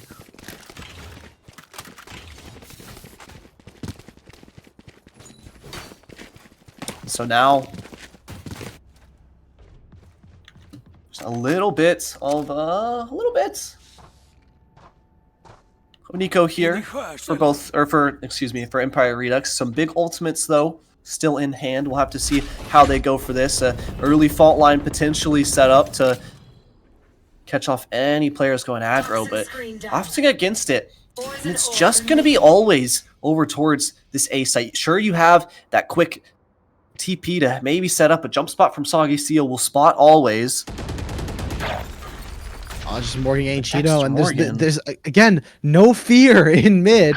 Just taking that fight, getting up through. Stardust finds always. This A site has been fully capitulated. Eli getting caught up by MJ, choosing to use that not dead yet as Morgan swings out through. Zerfy with the trade. And Eli just trying to run down Zerfy. down Look A. where Spike able to is. spot them out. Enemy remaining. They get that kill before the time runs out. Just decided to end up facing it, and Calcium! Oh my. Sheriff shots as Chia now in A rafters, choosing to go back towards CT. Probably just to try to deny Calcium from grabbing those weapons. Now holding, ready to swing. Hey. There's a shot from Calcium. A 4K with the Sheriff, so that's the eco round for Empire GC. An incredible round from Calcium. What a play to tie it back up. Calcium with the Sheriff K. Showing off why GC Sheriff has its name. And my god, man, was that the round to do it on the eco when it's needed most. Just getting it done. And that felt so scrappy. I mean, honestly, it kind of a bit of a fumble, but just at the end of the day, they're able to get it done. Tied back up 9-9. Now, both teams with rifles, the Odin in the hands of MJ Hypers, but look at the amount of ults on the side of Empire Redux. How do they decide to use it? Yeah, the smoke just leaked a bit too much, so Kelson was able to get the spray on the Soggy Seal. I mean, taking that position over towards mid is very very dangerous because both parts of mid can just swing out and see you. It's not that deep of a cubby. But I mean, Eli, no fear, swinging through, but Cheeto in this corner, ready. Didn't even have to move the crosshair that much, so they just get that kill for free. Now, 5v3 for the defense. As Zerfy spots out so many players in over towards mid. That flash is good, but Morgan gets the kill. Is that not committed as well? And Stardust dodges the flash. It's a 3v3. There's two more players in mid. There's an Odin for MJ, but Cheeto gets the trade. Sexter, Morgan trying to get this fight against Cheeto. Gets the kill. Cheeto is now lurked over towards A ramp. Taking that space over towards A heaven. It seems like it's going to be a pivot over through vents towards the A side. But no, it's an ult over towards B. Always. Now, left alone in CT as Chia is playing around this best position. Morgan get that plant down for B main. Over towards that A side. Chia. Spot. Yep, but Chia is going to spot out always if always just go anywhere near that heaven area. So force with that CT now. Yeah, and it's going to be a high-low setup over towards backside to try to break two smokes still in that back pocket. Metal full util, but how do they go about breaking this? It would have to be near perfection. It's not planned for these backside players, but time ticking down here. And with that, the chances of the round, it's just a save for always, realizing that they really can't do anything here. Yeah, there was it's awful to retake that. There's so many angles you need to clear. And even if you do clear the angles, the players, the post might could have just been wrapping around the pillar. So there's so much that needs to be done, and not enough time and not enough util. And that was two huge ultimates. I mean, that might be one of the most chaotic rounds of Valorant I've ever seen over towards mid. Just ultimates and ultimates. Yeah, but Zerfy commits and sticks towards mid, right? And then comes out, tries to take a fight, and gets punished. And off of that play, it kind of really all fell through. Cheeto really tried their best there to try to stabilize, but now they lose the advantage. And they lose that eco, so always will be able to carry that rifle in from the last. But other than that, it's just Sheriffs and Stingers. And an aggro play towards A to try to catch Chia. Yeah, but Chia gets one. Does get traded out, though. So it's a 4v4. Two guns now being picked up by Empire. Always. Thought we get the timing to the smoke. Flash TP into backside. It's good. Always forced to back up now. Does have that not dead yet, so a potential 5v4 now. That is a really good decay. Only 6 on 1 though. Now, Soggy And Eli. When they take that fight through CT, the C's landed on the always. They have a full flash as well. Now it's MJ getting picked off. Always be able to get player back. standing. Stardust getting the kill and Morgan too. Now it's always left alone in the 1v2. No overhealth. Just the health and the gun in their hands. But Morgan with that double step out towards that swing from New Box gets the kill and is able to get Tenax GC into a 2-round lead for the very first time this map. And Stardust, maybe not putting up the most numbers as far as the fragging department goes, but these seizes, the util coming out solo initiator has been crucial to find so much of this success for this squad. I mean, it really lies on the back of them. Being that solo initiator, they have to be the one always gaining that info. 13, 13, and 13. And so now, round number 21. Nightfall is committed, doesn't ping on to anyone. Soggy Seal with that dimensional drift as well. We'll get the site for free, but look at how quick these rotates are over. Rolling Thunder to send it in quick. It's 3. But Eli is able to play around that smoke. Another shorty in no hand now. follow-up. But Calcium just swings through. And Chia gets a spray down into heaven. Enemy remaining. And just a Spike 3v1 now. down No A. that being committed. MJ left alone in CT with that Odin in hand. It's going to be a 1v3 in order to prevent this map point from coming true. Soggy force off the bomb. Spray nearly takes down Morgan too. But no. Morgan able to stay steadfast. Get that kill. Not forcing Chia into a 1v1. Let's close up shop. It's a 12-9 lead now for Tenax. They have been looking dominant this attack half so far. They lost the pistol, sure, but they've only given up 1 round since. Yeah, both pistols, right, going the way of Empire Redux. And even on last half, it didn't look phenomenal, if we're being real, for the side of Tenax GC. Empire Redux looked favorably in control, but ever since they lost that anti-eco round number 14, it feels like they've just been a bit shaken. The strategy not quite there, so 3 chances to push this into overtime before we send it to map number 2. So Viper's Pit committed into the middle, and 2 initiators over towards A, but there's 5 players looking to eye up this A site, and it would be a lot to handle to try to take this. Yeah, I mean, even if Tenax loses these next 2 rounds, but building a lot of ultimates, which is what they've been great at using. Calcium taking a... I got the spike. Oh my god, Hypers with a Spike 2 down kills straight A. down for the Spectre. I mean, what do you do?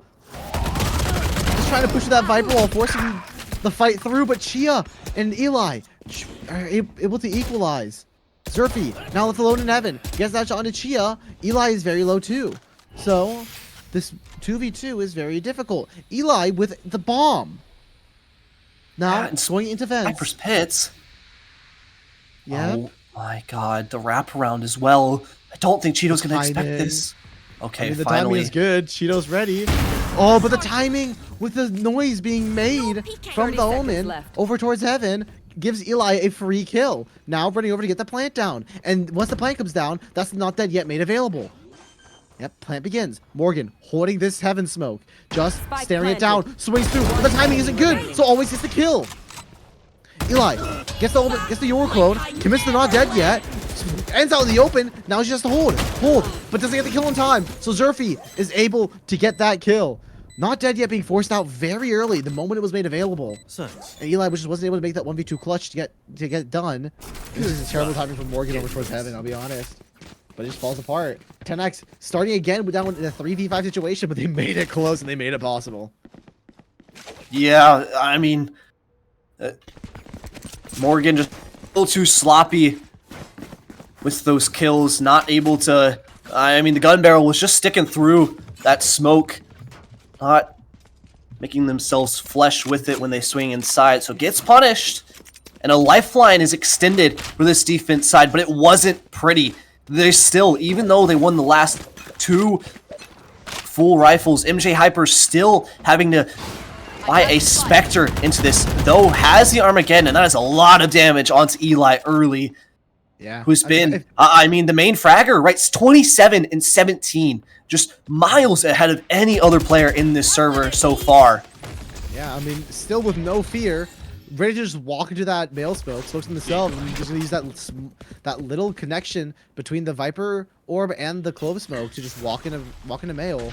And this timing might just be absolutely incredible. Gets spots out Zerfy, gets the kill, and this B hold is just falling apart. MJ gets the stun, was ready for Eli, and gets the kill. But always... Oh no my way! God. These timings miss! have been absolutely diabolical. But Morgan also Not able gets to connect. Calcium. Yeah, Morgan got Calcium, I think, in the Spike planted. defensive spawn. Last player MJ standing. not clearing out texture. And now it's all left to the Lil Shido in a 1v4. Bringing that chip, revealing the location. And it's going to be a difficult fight, to say the least. With that. Yeah, Bulldog not even in hands. Not even ready And for Sexter Morgan with the reposition, Attackers win. able to take them down and take the map of Empire Redux, split 13-10. And my God, I thought that was close at the half. I thought that Empire Redux, who were in control heavily, but just at the end of the day, the anti-eco not going the way of Empire Redux kind of just tipped the scales, and Tenax, they ran away with that one. Yeah, I mean, it was a very, very good showing from Tenax going into that second half. Like starting down 5-7, and then losing the pistol, but managing to bring it back 4 rounds in a row. They lose one, but they stumble a little bit by losing one. Then it's 3 more rounds in a row. They lose another one, but that round that they lost, forced so much out from Empire GC. Which led to that next round. There was as you said, there was a Spectre on the field, but that Spectre was the only one that got to kill that round. So I don't know. Like MJ got 3 kills with a Spectre in the last 3 in the final 3 rounds of the game, or the final 2 rounds of the game. And it was always 10x who would go down early, like in these 3v5s, in these 2v4s, and they were able to bring that back. And I mean, it's made apparent. I mean, look, Eli had 5 first bloods, not even on the duel list, just taking those fights and not being afraid. Yeah, MJ with 2 first bloods as well. I think the two rounds where MJ got first bloods were rounds where 10x ended up winning the round. One of them being round 22, which was that 2K Spectre spray down. I mean, it felt like 10x were able to just bring these rounds back with how confident they were in their own aim, instead of having to like rely and fall back on trying to outbrain or outmaneuver the other team. They were just out aim, focus on what they were good at, and beat out Empire GC on their map pick. And honestly, we've seen so many teams find success with that play style. Just, lean into a bit more of a puggy, and just brawly style, right? And rely a bit more on those micro plays rather than having this elaborate macro strategy where you pivot and make the push and pull, and you try to work the map and work the brain of the other IGL, but rather just, okay, let's try to fight as a team. Let's try to go for some of these little 2-man peaks, 3-player peaks, whatever it be, and go for some of these reclears. And so on the attack side, it was just too much to deal with, especially when, Eli, 28 and 18. My God. I mean, one of the best performances that we on the controller. I expect that we will continue to see them on this role as we head to map number 2 of Lotus, a stomping ground for both of these teams, both undefeated on it, both having so much success in the past. But only one team can come on top. It'll be 10x GC to take this out, close it out in a 2-0, and punch that ticket to those grand finals. But we'll have to see if they can do that right after this short little break. You're not going to want to miss the action right after this. See you guys soon.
And welcome back, everyone, from that short little break.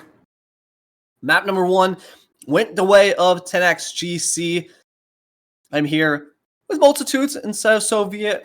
Had to take a little sub break, but we are so thankful to have him as he joins us. And I mean, Multitudes, what a map number 1. I mean, it was a bit back and forth there at the beginning. It looked like Empire Redux might take it all the way, but they just couldn't get it done at the end of the day. Losing that anti-eco round kind of put a falter in their step. So now, headed to map number 2 of Lotus, Tenax GC's own map pick, their home turf, where they feel the most comfortable. And honestly, looking here, they win this map. They punch that ticket to the grand finals. They send Empire Redux home.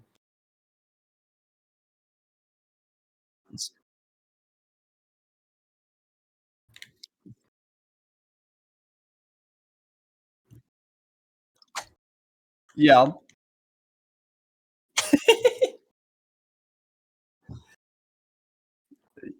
Yeah, and so, I mean, just doing everything, just doing the Lord's work out here on this fine, well, Sunday morning for you. I guess it's Saturday night for us here in the States. But honestly, Tenax here is going to be picking into this map pick of Lotus, something we've seen them do over and over again. They really like to lean into that old EDG comp with that Omen and the Clove, excuse me. So I would really like to see Eli stick on that agent. I mean, went 28 and 18 on the map of Split. And here, I feel like arguably this composition, this style of the double dome smokes is at its best. It's at its peak, right? You can send in those Clove to try to go for those mid-round reclears on the defense, especially over towards that C site, not have to worry as much about going down and then not having smokes to assist some of those rotators who are coming in. But on the other side of Empire Redux, they just like to go for Omen Cypher with that fade breach neon as well. So a little bit of a switch up in terms of that last spot, but honestly, I think that Cypher might be able to do wonders against an enemy neon against that mirror matchup. But we'll have to see how they end up deciding to go, because I mean, that's the history, that's the past. This is now as we head into Agent Select here on map number 2 of Lotus.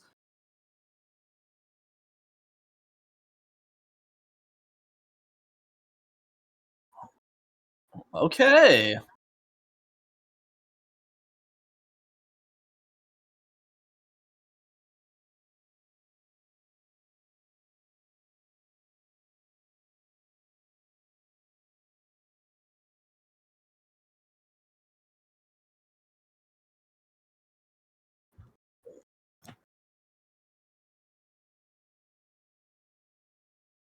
Yeah, no, it really is. And so there is a bit of that switch up in the composition for Tenax GC, right? They opt for the Vise on Shia instead of the Breach play. So you have a bit more stall potential, but that leaves Soggy Seal to really pick up the pieces to try to enable themselves on that Neon, so you don't have as much support for that player.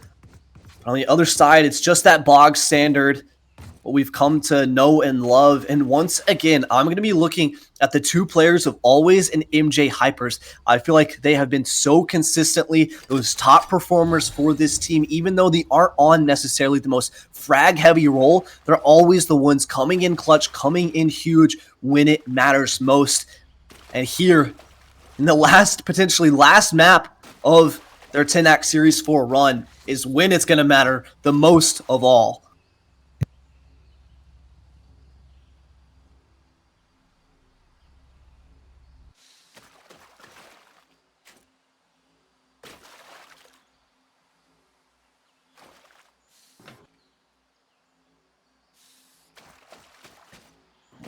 Yeah.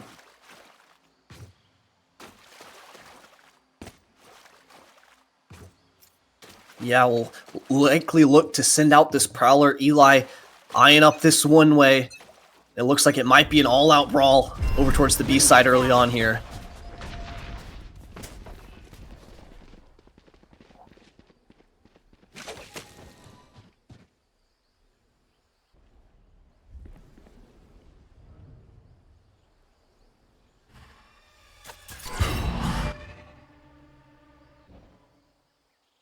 Yeah, that fault line pushing them back, but Eli getting really aggressive here over towards the double box. Able to make the readjustment onto one, as well as getting the dink, so...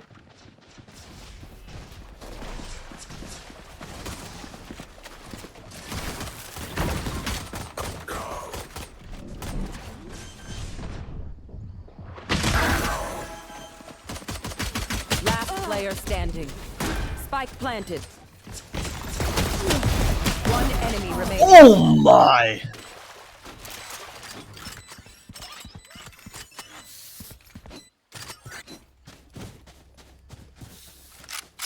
Geez, so a third pistol going the way of Empire Redux. And my god, was that a close one. Sadly, gonna have to be taking a quick little tech pause after that exciting start, but honestly, I think that's what we're going to be seeing. I was talking about it before we hopped into the map. The Clove on the side of Eli really going to be forcing the hand of Empire Redux to respect that C-mount pressure, right? You can have the Clove there, try to go for some of those ridiculous shots, play up, and then even if Eli goes down, they still have the smokes to supplement over towards over towards C, excuse me, or just over towards the one way as well. So, and B. So a lot of flexibility in that manner, but the Vise as well from Chia is a bit interesting. We see them now setting up over towards that A site, really not wanting to go fight early for A rebel control, but honestly, Multitudes, on this defense, I don't really know how they would do it if Empire Redux attempts to go for it. I feel like they would just lose out on principle of the lack of utility. That might be true. You know, they're all hinging on Kelsium to be able to maybe work those flashes. Yeah, MJ Hypers has the Fate plus Prowler to maybe pull some stuff off, but a lot of pressure on Zerfi to make that entrance. That is for sure. Very interesting to say the least. At least on Tenax, you know, you couple with Eli, who, yes, the aggressive smoke does push out, but you know the double-edged sword there is a pretty wide site. This map, right? Lotus having 3 sites of their own. So if Eli goes down quick on one side, that might be the win con for Empire to turn tail and make hit to another side, which would make effectively a retake for Tenax a lot harder. Yeah, and especially if they continue to find Eli in this like aggressive mound position, they could start to set up for trap plays, maybe over towards B to like open the door and crunch onto them. And when Eli was really, I don't want to say the only person finding frags, but especially in that like first like 16 rounds over on Split, and finding so many of those frags, 28 and 18 to close out map number 1. If you can shut them down, understanding exactly where they're going to be playing, that might be a win condition in and of itself, right? But we'll have to see. This Breach Neon, it gives a lot of flexibility. It really does, with how you can play this attack side, play very aggressive, or rushed up and play a little bit slower. You have a lot of options as far as where you want to be able to take this. And so as well, I think we'll have to see how that continues into this first half, but with Zerfi as well already building up towards that overdrive, 4 out of 8 at Pip. We'll have to see how they take it, but even with 3 pistol rounds going the way of Empire Redux, they still ended up losing that first map. So I know that Tenax will still be feeling comfortable. They're not going to be feeling the pressure is on, at least quite yet, as this map is attack sided. They know their turn. They'll have their opportunity. I think, while I'm trying to juggle, I apologize, Zero, and I apologize, chat. There's so much going on right now, especially with this tech pause. There's going to be a few things that me as production have to attend to. So I think just for the sake of my mental and not putting the burden of yapping onto my dear friend Zero here, we're going to cut to a short break real quick. But I'm sure all these tech issues will sort themselves back up. We'll be right back before you know it.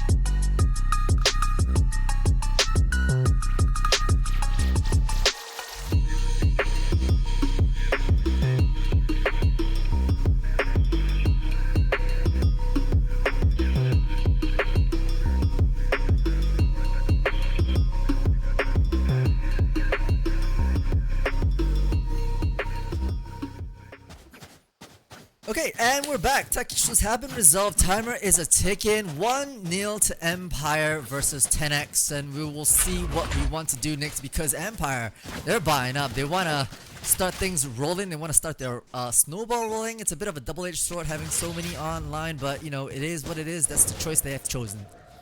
And they forced last time as well, and they ended up winning that round. But the main difference is that it was on the attack side, right, Multitude? So they were able to kind of put the pace on, set the pressure onto the defense side here. They're the ones that are having to respond to the attackers. They have to try to make do pretty much on their own, and Chia, the lone player over towards this A site, just with a classic in hand, they'll make this double swing through, maybe to try to get some sort of timing play, but there's 5 players over here very quickly as I say that. Yep. All 5 already just behind that smoke, right outside the stairs, gonna burst through and maybe try and get some shots through. Dexter Morgan with the stinger, +1 from Sage. Oh my gosh, the overwhelm from Tenax is just diabolical! It's starting to look like a flawless unless always does anything about it. 2 for their name, the spam down, not enough. Eli will clean shop, and Tenax with a surprising and astounding thrifty, resulting in a 1-1 right off the rip. Thanks. And I need to see that one back, because what the hell just happens? What is happening here in Tenax Series 4? It's just madness. It's just madness here. So 1-1, it's tied up. And once again, the half force works out. They didn't even invest fully. Only 4 of them bought in, and not even buying in armor. And yet Chia able to pick up one with a classic. And what it was off the back of those quick rotates. They went as a death ball and just overwhelmed every single player there. So now it's Empire Redux on the back foot in the same starts to try to get something going here, but Zerfi shut down. I like the pinch front from the side as well. The C-mount door is so powerful to just get players on your side, and that's exactly what Tenax are trying to do. It's still a little dicey in a 3-2 position, but Empire caught in a very tight corner, and this is where the mowdown happens. It's going to be a clean 2-1 with 3 rifles to be brought over. Tenax continue to maintain in just a wee bit control here, but Empire do have their chance to strike back. Yeah, so finally we'll be able to get a full buy online, and this is really where it's going to be tested. They need to make sure there isn't any just pent up rage or just bad feelings about that anti-eco that they lost. They need to reset the mental and make sure they can come into the rest of this half with clear minds. So they send that slide out, the haunt as well, to clear out this space over towards A rubble. They get it for free, but now there's an extra player alongside Chia to try to support this. And already, once again, Multitudes, the rotates are coming through so quickly. Yeah, on that But look at C-side, Dexter Morgan as well. not going to be able to do anything with that. Little Cheetah will deal with it quick and dirty.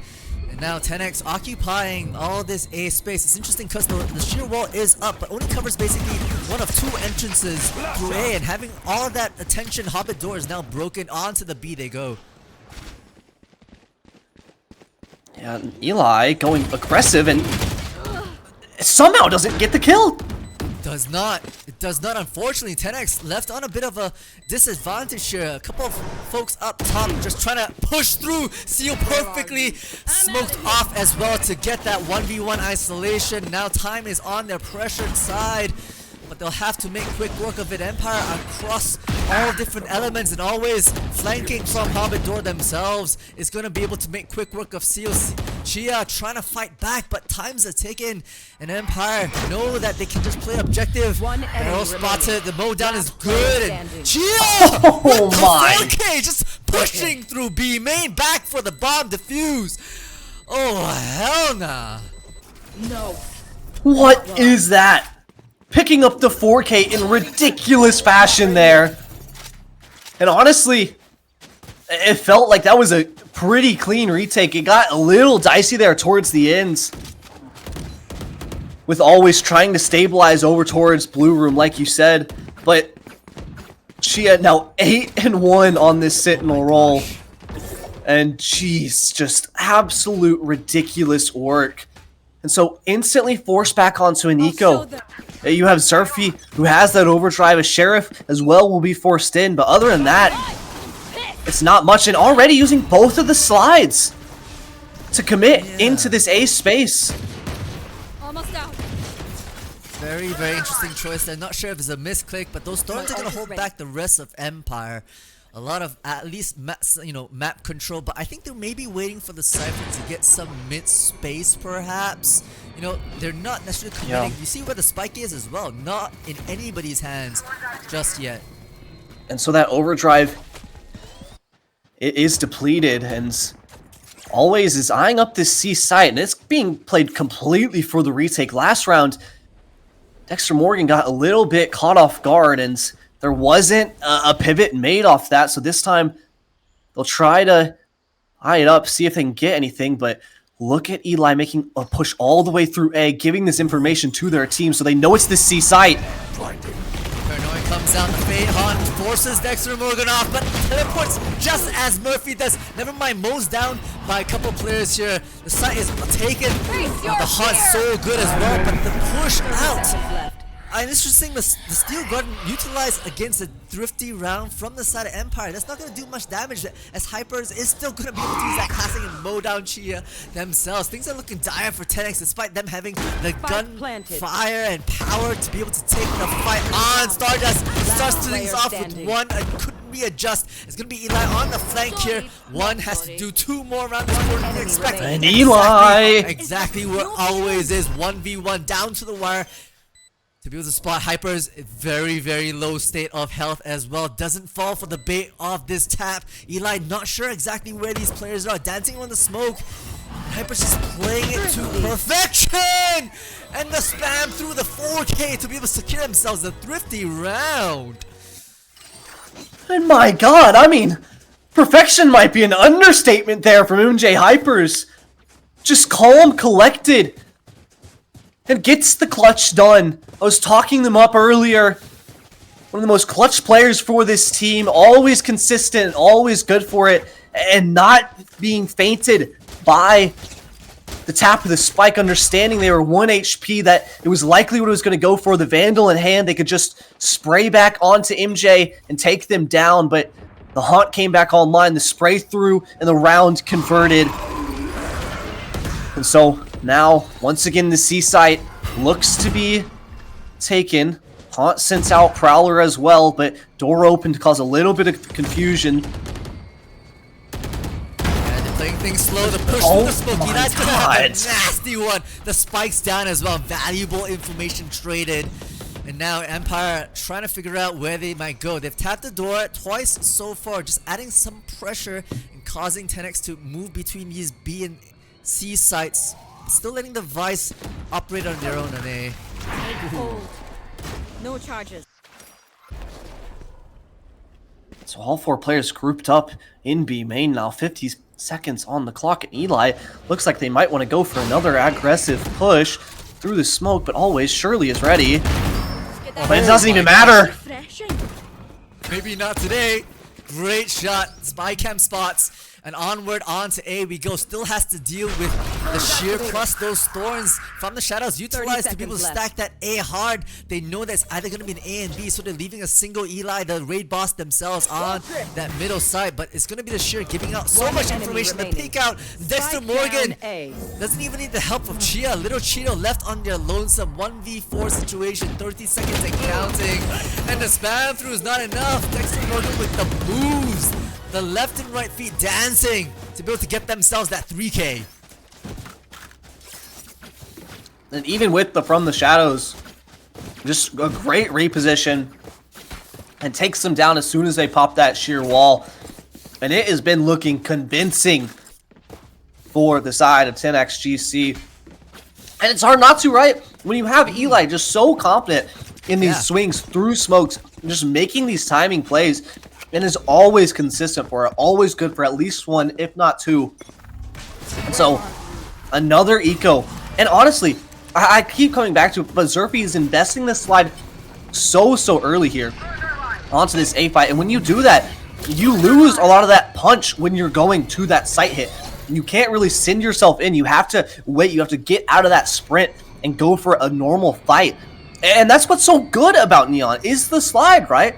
And so, now they've stalled out just a little bit.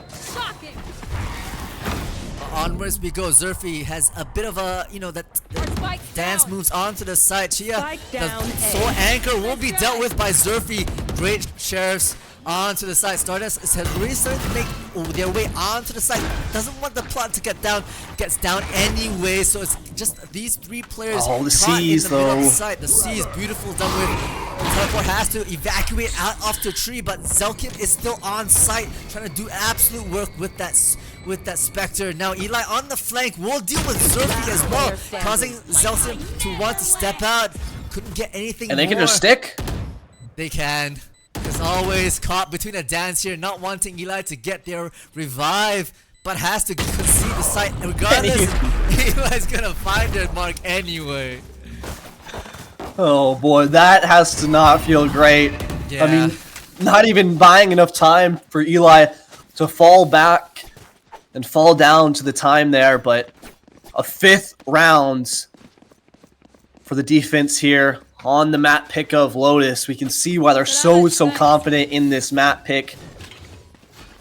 As once again, I keep saying it, but it's another buy round, but Keltsium this time finally has that Rolling Thunder online for the first time this entire half. So needs to find a way to potentially try to use it. Eli going aggressive here though. Oh, but It's not quite through. Dexter Morgan is there for the backup and the aggressive TP out. Nobody expects this. And just cash Hyper Morgans could not get the second though. Holy, you wanted an orb? Let me give you one in terms of a bullet to the noggin. so with that, it's put to a pause, but the gap is found for Little Cheeto over towards the B site. Stardust is aware of the potential, but I don't know what the timing looks like. Cheeto just calling their teammates back over towards B to try to recollect themselves. And with that, though, this Haunt sees nothing towards C. The information from the Sheer gives them that they're BB. They have to be eyeing this up, and they're going aggro. Yep. I like the relay bolt just with the hold back Cheeto, but okay, the Nightmare coming out. The Deflin is beautiful, and No way! Rolling Thunder denied! Oh, it just floods the site instant once information has been known. Once that spike was tapped, it was go ahead for Tenax, and they seized their win. Yeah, and the voice line went through, so the ultimate, it gets used up even though it wasn't actually sent out at the end of the day. Oh, harsh. But a beautiful use of information from Tenax GC, right? I mentioned the Haunt gave information towards Mounds. The Sheer was giving information towards A. So they knew, they understood those Empire Redux players had to be, and another rifle round goes the way of Tenax. Another force to try to get something going. But on the attack side, one of the most attack side favor maps in the entire map pool. Yeah, yeah. Only 2 rounds to their name.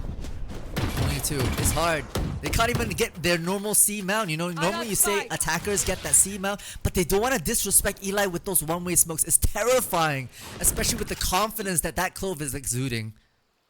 Yeah, and you're not seeing, right, the Cypher go over towards there, which is what you see a lot of the time. You can put the cam up, you can throw the cage down to feint as if you were crossing the one-way to try to fight for orb control, or to just have that cam up. It's been a lot of Cheeto defaulting over towards B to get that information, but I just don't feel as if it gives as much value for this team in the mid-round to go back towards these mid-round pivots, because like you said, you don't have that C control. I mean, it's hard, so they're sending Zerfi in towards A to try to fake, but with the door opening once, they can't send it for a second time, so they'll get the C site. That will be for certain. But how do they deal with this retake? How do they deal with this post plant? Because that has been where they've been faltering. They have, you know, honestly, it will have to be 30 the seconds Neon from the Southern Empire doing work, and we'll be able to drop Soggy as well as Chia. Okay, things are looking good. Tenax might want to move things up, and Eli does exactly that on that C side. You know, we've got the rest of Empire pushed into CT spawn right now, trying to hold back the advancements. Eli will drop finally. It's all on Dexter Morgan to be able to try to dance around this smoke here. The C is coming up strong. The fake teleport doing everything within their power to get themselves an edge, but even the spam chipping down. Zerfi's gonna have a nice 3k and finally getting a bit more momentum for the Sutter Empire.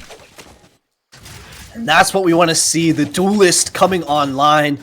I mentioned it on the desk, but these Neons really need to find their stride, especially on this attack side, for this composition to have success. You need them to be that spearhead, to go in, send themselves forward, get those first bloods, and find success. Coach Kai now calling a timeout after that round win, wanting to make sure the success not be forced back down onto that eco, because if they lose this one, Multitudes, they would have to. It would be 1900 loss bonus. They have some big ultimates to invest as well, and this might be the deciding factor of the half.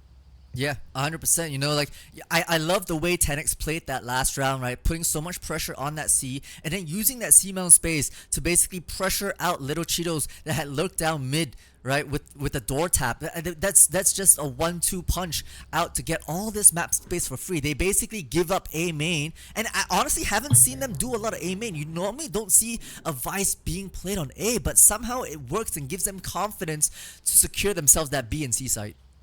Yeah, and I think Tenax understand the weakness of their composition, right? They don't have the breach. They don't have a whole lot to really fight over a main space. They would have to commit the Neon Stun, the wall, potentially a seize, and even then you can just have the Omen be teleporting across, plus Zerfi would timing. So maybe it feels a little fruitless for them. So they just have Chia be that anchor, and they go so aggressive towards C off the timeout call from Coach Kai. And it works wonders, getting the first blood onto Soggy Seal. Yeah, a bit more fire coming out right off the rip to be able to just push through that one-way smoke. It wasn't even deployed, but Zerfi had once had their slide in great effect to be able to had. And now look on the other side, that A is completely wide open with that Omen lurk. Might be able to get past that TP of the Sheer, but right now it's actually Empire's call to make, and Tenax are waiting to see what that might look like. I think they're worried about it. The Shrouded Step 1 being missing makes me feel as if they might have gone for a fake TP play, called these rotates, and so now it's a 1-2-1 setup with 3 players. Prowler from Stardust spots nothing, camera to go up, but as we see, it's going to be the C site to close it out. The Nightfall online as well for MJ Hypers. I know exactly. 30 Here seconds we left. go. It is gonna be the newer Have one of thefts. these. Just to be able to understand that it's like 2.5 now, 3. But they still want to go ahead off this Nightfall as well. And was it Rolling Thunder used as well? I can't really tell. So far, the C's just to be able to hold these players back. Seconds are running out, but the Spike will be able to get on to this point just in the nick of time. Tenax are holding on to the top side. Zerfi hiding around his smoke will be able to get a couple plus that first. Makes it a 3K. Last 2 around Waterfall. remaining. Leo Cheeto deals with that one. Stardust now left in there lonesome. We'll have to back off. Zerfi maybe hunting for a 4K. But so much pressure being made that exit fracks might do useful. Ooh, nice tap. Oh And the my. lineup was close, but always will be able to get themselves that 4th. I saw Worlds. Yeah, I saw. I did. Will survive. We are not living in that reality. And honestly, Multitudes, I liked the adjustment. I loved the adjustment, actually, coming out of that timeout. Go aggressive, start disrespecting that space over towards C. They were giving them so much control, just respecting the one way, not really fighting over it. And you see this game plan from the attack side. But as soon as it gets figured out, this is what this Tenax squad loves to do. If a setup gets figured out on the defense side, they're so willing to instantly switch it up in the next. So the first round, we're seeing Chia play over towards the C side, and Soggy Seal caught by the air, smoke at their feet as well, and a triple push through. Run it up. Yeah, going with the 4th as well. So, you know, we'll be caught up by this tripwire. Eli, great with the sheriff, and this forces everyone back. Zerf going to shut that down quick and easy. I don't hear a not that yet pop, so it's going to be all 4 EMP members hitting that button, making their way onto the B. They understand that so much pressure has been put on the extremities that this site must be free. Planted. Bring them down. Prowler as well, going to give a little bit of info. Keltium One picking up enemy Stardust on remaining. the flank, Ooh. Sexter Morgan as well, and so now we're in a 4v1. This half has turned on its head. The timeout turning the tides of battle and maybe saving the ship from sinking. Yeah, you know, brilliant plays, just knowing exactly where these are, but you can't default against a Chia. Okay, got 1 for their name, that's all you get. MJ Hypers make sure of that.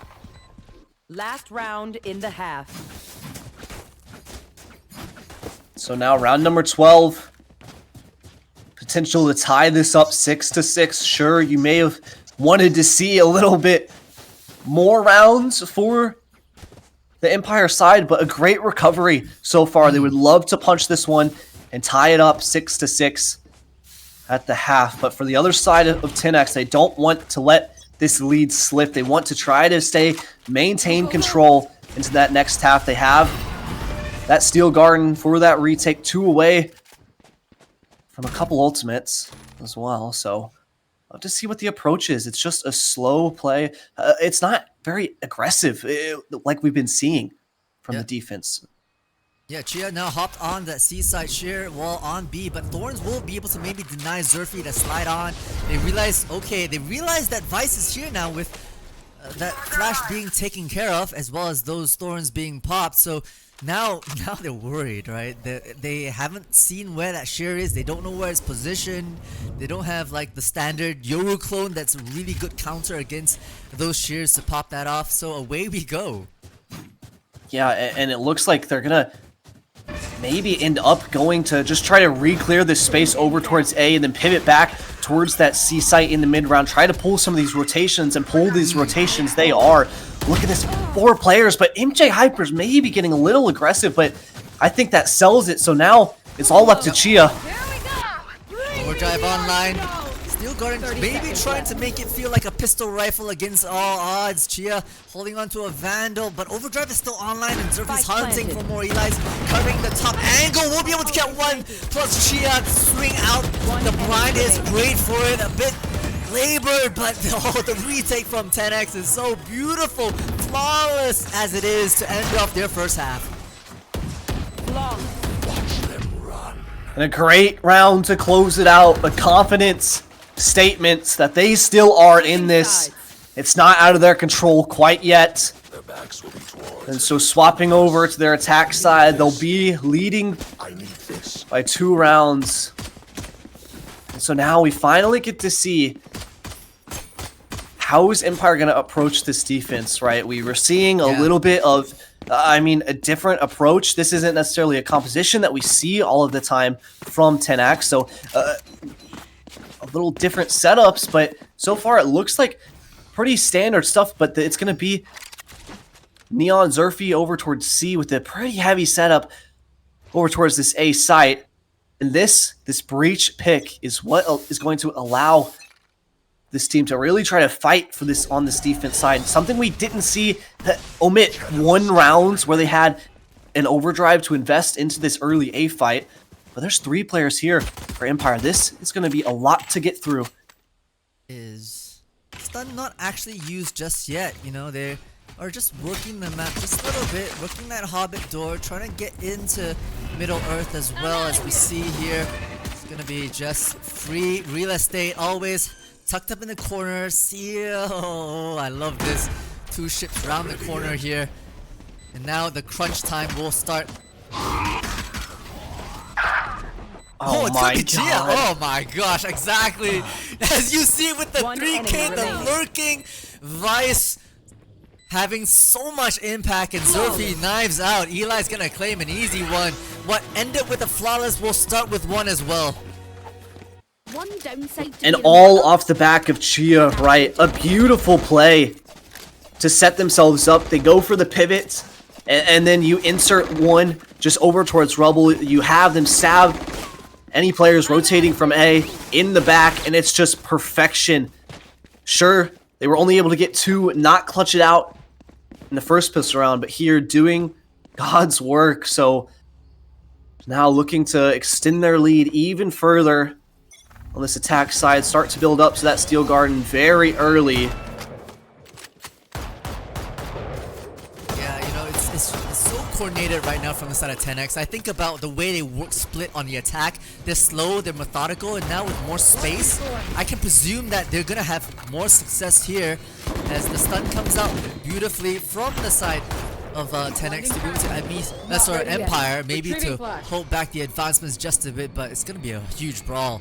If I can say so myself, a singular dark cover just holds back the explosion of bodies and utility as Eli dancing around. We'll get Zerfi and Soggy Seal will follow up as well. And finally, before you know it, blink you miss it, that A site crumbling like the Roman empires, left in little Cheeto to do absolutely everything. But a classic in hand, I don't know about that. Plus the door of the Hobbits not even open. I think they're content dying to Spike. Yeah. I think Yeah. Cheeto is Yeah. not really trying to do much more, but they are being hunted down here, so might not even get to do that, give an ult orb away. But I mean, Multitudes, this has been 3, assumedly flawless rounds in a row. This has been a completely different look from this attack side. We can understand why they like to go for this, and a lot of it's been off of just, like you said, just connected plays, making sure they're going as a team, overwhelming, sending in Soggy Seal, and even if they go down, they can just trade. Okay, Soggy Seal, maybe not super intentional on that one, but I think they'll be fine to buy back up. I think they will. I think they Need a will drop. indeed. No, they're Salamat, actually opting for, yeah, Soggy Seal having dropped theirs will buy up an Outlaw, which could still prove very useful in a bonus round. You know, typically for these rounds, you don't expect all of your opponents to be able to buy up full shields, and that's exactly the case. 3 of them could go down in a single shot. Yeah, especially with running up against another Neon comp, something that goes very aggressive, tries to go for early aggro plays, take map control early on. You can just sit up, post on an angle, and see if you can get anything for your worth. A 3-player take over towards A Rubble, but with that, it's just going to be all these players staying for this time being. Tenax will decide to go for this re-clear in the mid-round, but are they ready for the numbers? Oh, they're leaving Zerfi in the corner. Beautiful headshot. The aggression starting to pay off. MJ Hypers with one of their own. Just to go to make it interesting. Whoa. Spam through Hello? what? Hello? Wait, okay. Someone's got their lineup, Larry's. Jeez. The double headshot, and it stabilizes into a 3v3, but not only that, but Zerfi is left alone on an island. No Yeah. charges. Has to back off nice and slow, not giving away any position. The dark cover does fade out in the nick of time, leaving Zerfi just obscured. So slow cleared, round these corners, just making sure that that neon is not anywhere weird that they don't, you know, they might be surprised with. But it is the sole anchor, unless they chose to once again head towards that middle site, and middle site they go. No one's there, so it's gonna be free real estate right now. Evan's already compromised, always pushing out through this very aggressive smoke. Cheeto will have one of their own in the dance room. Wait, what's going on? Stardust dancing around, always safe pair of hands. Not sure what was going there with Cheeto. Had that jump key bind on lock, honestly, but was that a reload? I think maybe got a little jump scared as they were walking in, bumping foreheads at the edge of the smoke, but I mean, that got a little scary there, to be honest, for Empire, but they managed to make do. hate making new friends. They only are able to carry through 2 of those guns. Meanwhile, the eco is so... It's in such a nice spot, and Empire will go for the NA force. So they'll buy down here, and they need to get this round. Once again, it's going to be an aggressive play to maintain this early rebel control. Try to condition this early on to force Tenax to have to respect this. Gotta go. Now we go, a bit of a fight here. The relay won't be able to come out. The teleport out to the back of Rubble is spotted out as well, so they have to know a lot of pressure is being made. And that's still Morgan Stardust. MJ Hypers does their best to even it out, but still advantage to Tenax once the dust settles. And the final 2 players slow creeping their way onto the A side, worried that Soggy Seal has already pushed up all the way deep in. But regardless, it's going to be a regroup from Tenax. They like to play slow, and this is where their advantage comes true. And once again, opening up that Hobbit door, just creating that pressure. There's no one there on the B site to feel as if it could be a feint. It'll be that C site ending up as the final location for Tenax. But as we see 2 players anchoring a crossfire over towards A, and they have to try to make something of this. A 2v3 retake. Steel Garden as well in the hands of Chia. And this looks difficult. Yeah, it does. It's not Little Cheeto possible. actually had a cam on C-Mount. He used that at the right time. Might have spotted all 3 players and might have gotten a bit more time to get back on this C side. But yeah, 45 seconds had just started off, and it's going to be now a slow creep on. Can still use that cam to clear out Malin to make sure they don't have to clear out that space, but still, time running low here. Steel Garden in the hands of Chia as well. They know that they can pop it in the last possible second, and they do regardless. Okay, things even out. The paranoia comes true into the cage and the dance around. Oh, Sexter Morgan knows exactly where Little Cheeto is. Read them like a book. And even on 37 HP, just stays calm and understands what needs to be done. The little jump up was noted because Little Cheeto, they made a step when trying to get onto that double box, and that kind of was the fumble. They're in that clutch, but made a good attempt of it. But like I said, they went for the NA force, so they have to eco here. They have to concede. It feels like a concession, that 11th round, as double digits was gained. And the finish line is so close. Grand finals, so close.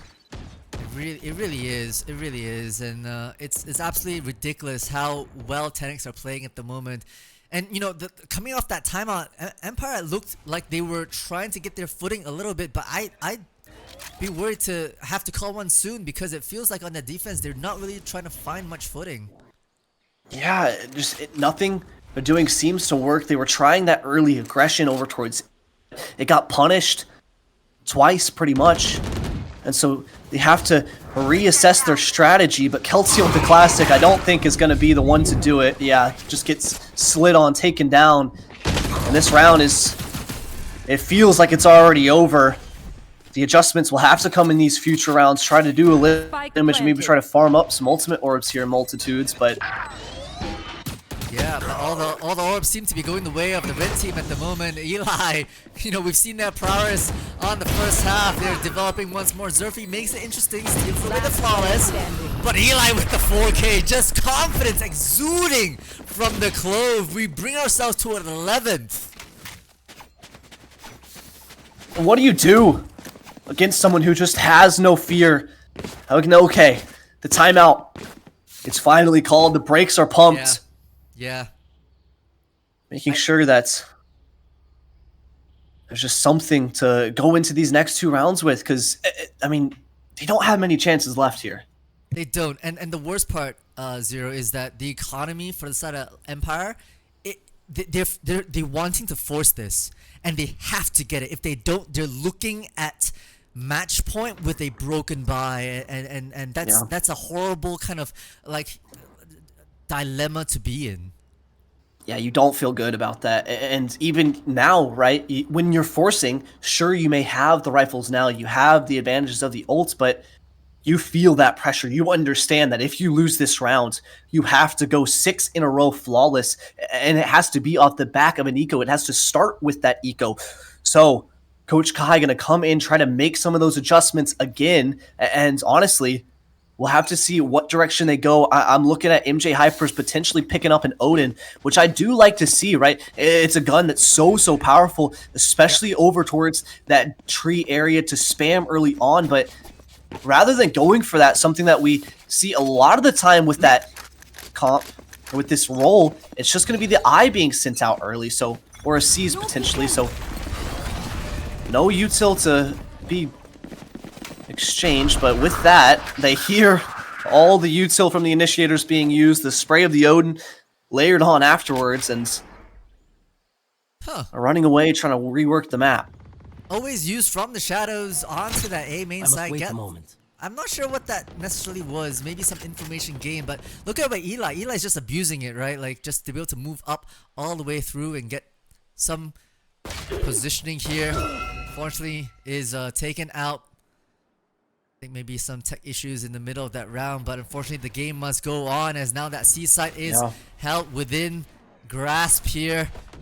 Tag onto the site. Cheeto doing their best to hold things back, but always a 3K shutting down every advancement. Chia left on a 1v4, could not do anything more with those doors open. It's gonna be a 7th picked up for Empire. So we'll have to go into this tech pause shortly, but a great adjustment outside of the timeout to go aggressive, and that's what I want to see, right? This is how you find success off the back of this Neon comp. This is how you want to be playing it. All the way back in 2023, that Cloud9 roster that MCE led, who initially brought out the Neon and revolutionized it with Leaf playing that role. You can go back to those interviews. He was talking about how you want to play the Neon. You go aggressive, and then you're not sitting and having the Neon sit around and just, you don't sit 3 people up in a rubble and just leave them there to hold that space. You try to fight early, you get that space, you leave one, and then the Neon allows you to go for those quick pivots, go for those quick rotations. That's what makes it so good on the defense. And I think a lot of these teams just don't realize that, or don't lean into that win condition enough. So there, you saw them go aggressive, and then they backpedal that space. They take it early, and then they go for those quick rotates, always trying to have numbers where the attack side is going to be so they can collapse and fight as a team, as a unit. Because, my God, we know if you give this Tenax squad individual fights, they will happily. Yeah, they'll happily claim, right? Like, looking at the scoreboard, I mean, all these players are firing out of their minds. Yes, we've got Eli top of the scoreboard, but I feel like every single one of them has been doing absolute work, right? Dexter Morgan, Chia, Stardust with that double tap Guardian through the wall outside A main. I know, I've never seen that. That was ridiculous. Yeah, and so this, while they can't talk in this tech pause to each other's teammates, it'll still give the individuals a little bit of time to think, collect themselves for this Tenax squad, see if there's any potential adjustments that they want to make. But, I mean, Multitudes, this is the last chance for both of these teams. Empire, Redux, they have to find just a little bit of revival, continue this streak of rounds to push themselves into a third map, because if they lose this one, they're out of the competition. They fall short of their goal of making those grand finals tomorrow, that best of 5 against the other team from the other side of the bracket. But for Tenax, this is expected. They have that pressure on them. They are the favorites coming into this, a flawless run, and they want to continue that all the way through. Yeah, and you know, if I were Empire in your kind of like solo state right now, thinking about your opponents, you'd want to be a little worried. Like, they have 2 very powerful ultimates coming in, the overdrive plus the fade ultimate escapes me right now. Shucks. Nightfall. Thank you. And plus, Eli has the not dead yet, so it's like you're not playing against 5. You're really playing against 6, and so the odds are stacked. You really have to bring your A game. I'm looking at Zerfi, 1 away from their overdrive. Might want to fight for that orb on A, perhaps, or even on C. That's close enough to make it a bit of a battle, especially if you put a nice one-way smoke that always can put up for them. So, you know, there's a few options for Empire to get themselves back into the momentum here. Yeah, and honestly, for that 10x side, I wouldn't hate to see them go back to some of those really early aggressive plays like we saw on the pistol, right? Try to find some early aggression, just kind of send it in as a unit, and then you can have a 4-1, and that one player is just kind of lurking, and you can catch some players off guard, you can get that spike down, and you can invest a lot of these ultimates. So, and then hopefully you have that ult cycle come online back again. But for the other side, they have to come in prepared for this on the side of Empire. Okay. Yep. No, that's so true. That's so true. 10x, you know, we've kind of seen, it's almost like a repetition of map 1, you know. It got kind of close at the half. And then once 10x get on the offensive, they really look like their collective force is so good. And so far, I think we've seen at least Empire do 1 defuse, right, on that round number 3. Retakes might be the game plan here, where you're able to maybe group up and hit back onto 10x, onto a site, maybe get some isolated 1v1s. That might be something to work through.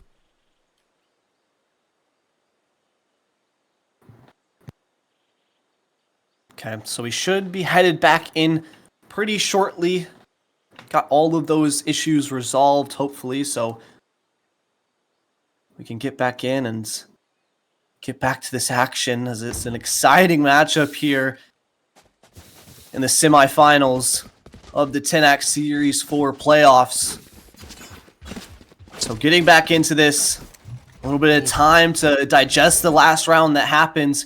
Again, same start to this defense setup, the eye, the fault line, the util being invested, but with all of that util just giving signs of what the initial setup is, you have to have 3 players over towards that A site to actually have that and commit towards that. So it's a C site being eyed up, potentially just trying to put pressure on early towards mound, and then you can open the door, feint that, try to pull the rotations back and forth, and then end up going for a B split. But we'll have to see.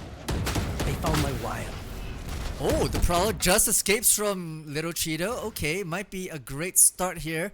Always maybe to initiate a trap play, draw attention away from the lurking Cypher, but, you know, not really buying that bait just yet, as Tenax maybe wants to be able to pull a bit more utility or attention. We see a bit of a dance around mid B as well. Face your fear! Okay, here we go. That Nightfall being used, and through the smoke, Little Cheeto is spotted. They at least spot 2 players on that C side, but they say, nay, we don't want to have to deal with that, as they allow, you know, Eli up middle. Calcium is going to find Shia on the lurk, but look at Eli. Oh my gosh. Where they are though, but it doesn't matter. Zerfi not ready for it. B side within their control. Calcium will have to back off just to give them a lot of space once that C's comes out. Smoke refresh. Eli taking very advantageous topside haven positions, and now EMP kind of 4-stack across this, has the Nightfall of their own hypers, trying to start things off. We'll have to break door with the Odin, and Eli's just ready for it. Soggy Seal with 2 of their own on Calcium. Up top, could not do anything more, and this is match point. Match point. And they get it done in convincing fashion to get themselves on to match point, series point as well here. And off the back of, I mean, a great pivot play. They didn't commit themselves into that C site. The Nightfall pinged onto 2, so they were comfortable. And Eli, who else would it be but them to find the crucial frag to turn the tides of the round? So once again, a little bit of a different setup with the initial taunts to ping out, but the Odin, that means they can't go for the initial spray to try to get anyone coming outside of that tiny little choke point near root, and MJ Hyper's just caught off guard. No value, unfortunately, to be made with that Odin. Now Sage Seal, W King all the way through. Cheeto hiding up in heavens, trying to deny anyone, creeping up through the smokes, and the overdrive popped as well. Zerfi shut down from the side of Chia, doing so much work. Dexter Morgan as well as just on always and little Cheeto, and nothing can be done any further. We've got Tenax moving up to the grand finals. They sit 12-0 in maps across Tenax Series 4, not dropping a single one on their road to the grand finals. And my God, do we see why here? I mean, Eli has just been the standout player today, and it is just ridiculous work. It was a good showing from Empire Redux, but at the end of the day, the Empire crumbled. It will no longer stand. Tenax looking just to push themselves a little bit further and face up against who else but Cokes' retirement home tomorrow in those grand finals. Yeah, we'll get some stats on. I'll put my audio on 1 second as we see it here. And yeah, at this, man. I mean, just ridiculous work. It is terrific, right? I mean, looking at these numbers, it's Eli 26 and 11. Just I know. ACS of 341. That's beyond, but it's not to say, like Sexter Morgan, Sia, 13 assists for their own, just absolutely supporting the rest of it. Actually, everyone has crazy assists, which means that all the trades are coming up true, right? Everyone is helping each other from that perspective, and it's that tight coordination that is really, really important and really goes to testament, right?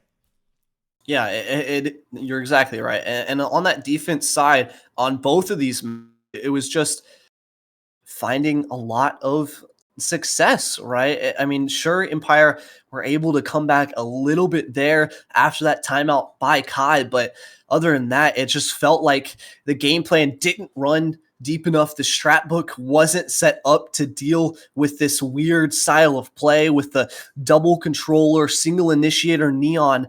And honestly, the slow pace that Tenax was okay with playing with, it just caught them off guard, and it punched the final ticket to that grand final, put the knife in the back of Empire GC, sadly. So that is all we will be seeing from them this 10X series, but it was a good run from them, honestly. 4-1 in the group stage, managed to win that lower round, the quarterfinals, and now getting finally a loss, but against a great team in their own right. Someone who, I mean, just they haven't lost a single map, so you can't feel that bad about your loss if you're going up against someone who literally has a flawless record. Yeah, you gotta hold up your head. You gotta hold your heads up high. Being top 4 here in a 10X season 4, I think it's still a significant achievement from your perspective to be able to come together as a 5-stack and execute it through and through. I love the way the way that Empire at least continued to evolve through those rounds, right? Thinking about how to combat certain situations, especially with that. I think the second half of the first half of Lotus, they put some numbers in and climbed themselves back into like only a 2-point deficit, which was a lot coming up from that timeout. So the adaptation that should be really applauded from that perspective. 100%. But at the end of the day, it is 10X GC taking down and taking home the victory. And so tomorrow, I'm really excited. I think CRH versus Tenax is going to be just an absolute banger of a series. Coach's retirement home has had a bit of a resurgence in these last 3 matches that they've gotten to play. And it's off of the back of, as well, star players, right? Colby on that squad. Here for Tenax, it's Eli, and really not necessarily centering themselves around that star player, but really enabling small little micro plays to set them up for success. And in both series, that's what we see find successful. The entire day, that's what we have seen have success, is those smaller micro plays, not necessarily trying to over focus on the macro side, just really trying to come down to, the little individual team plays. But Multitudes, I believe that's going to be all. But of course, want to give a great thankful shout out to our sponsors, Cracked Media, who have the XP Share podcast every single week to keep up to date with all the industry updates, esports, gaming. Make sure to check that out if you want to stay up to date. XP Share podcast presented by Cracked Media. But thank you, Multitudes, for hopping in today. Thank you to Soviet as well for subbing in. Yafa, as always, for the support on the observing. But gonna have to take a break, a little bit longer of a break, but make sure to tune in tomorrow, 4 p.m. CST for the grand finals. It's going to be Coach's retirement home going up against Tenax GC. You're not going to want to miss it.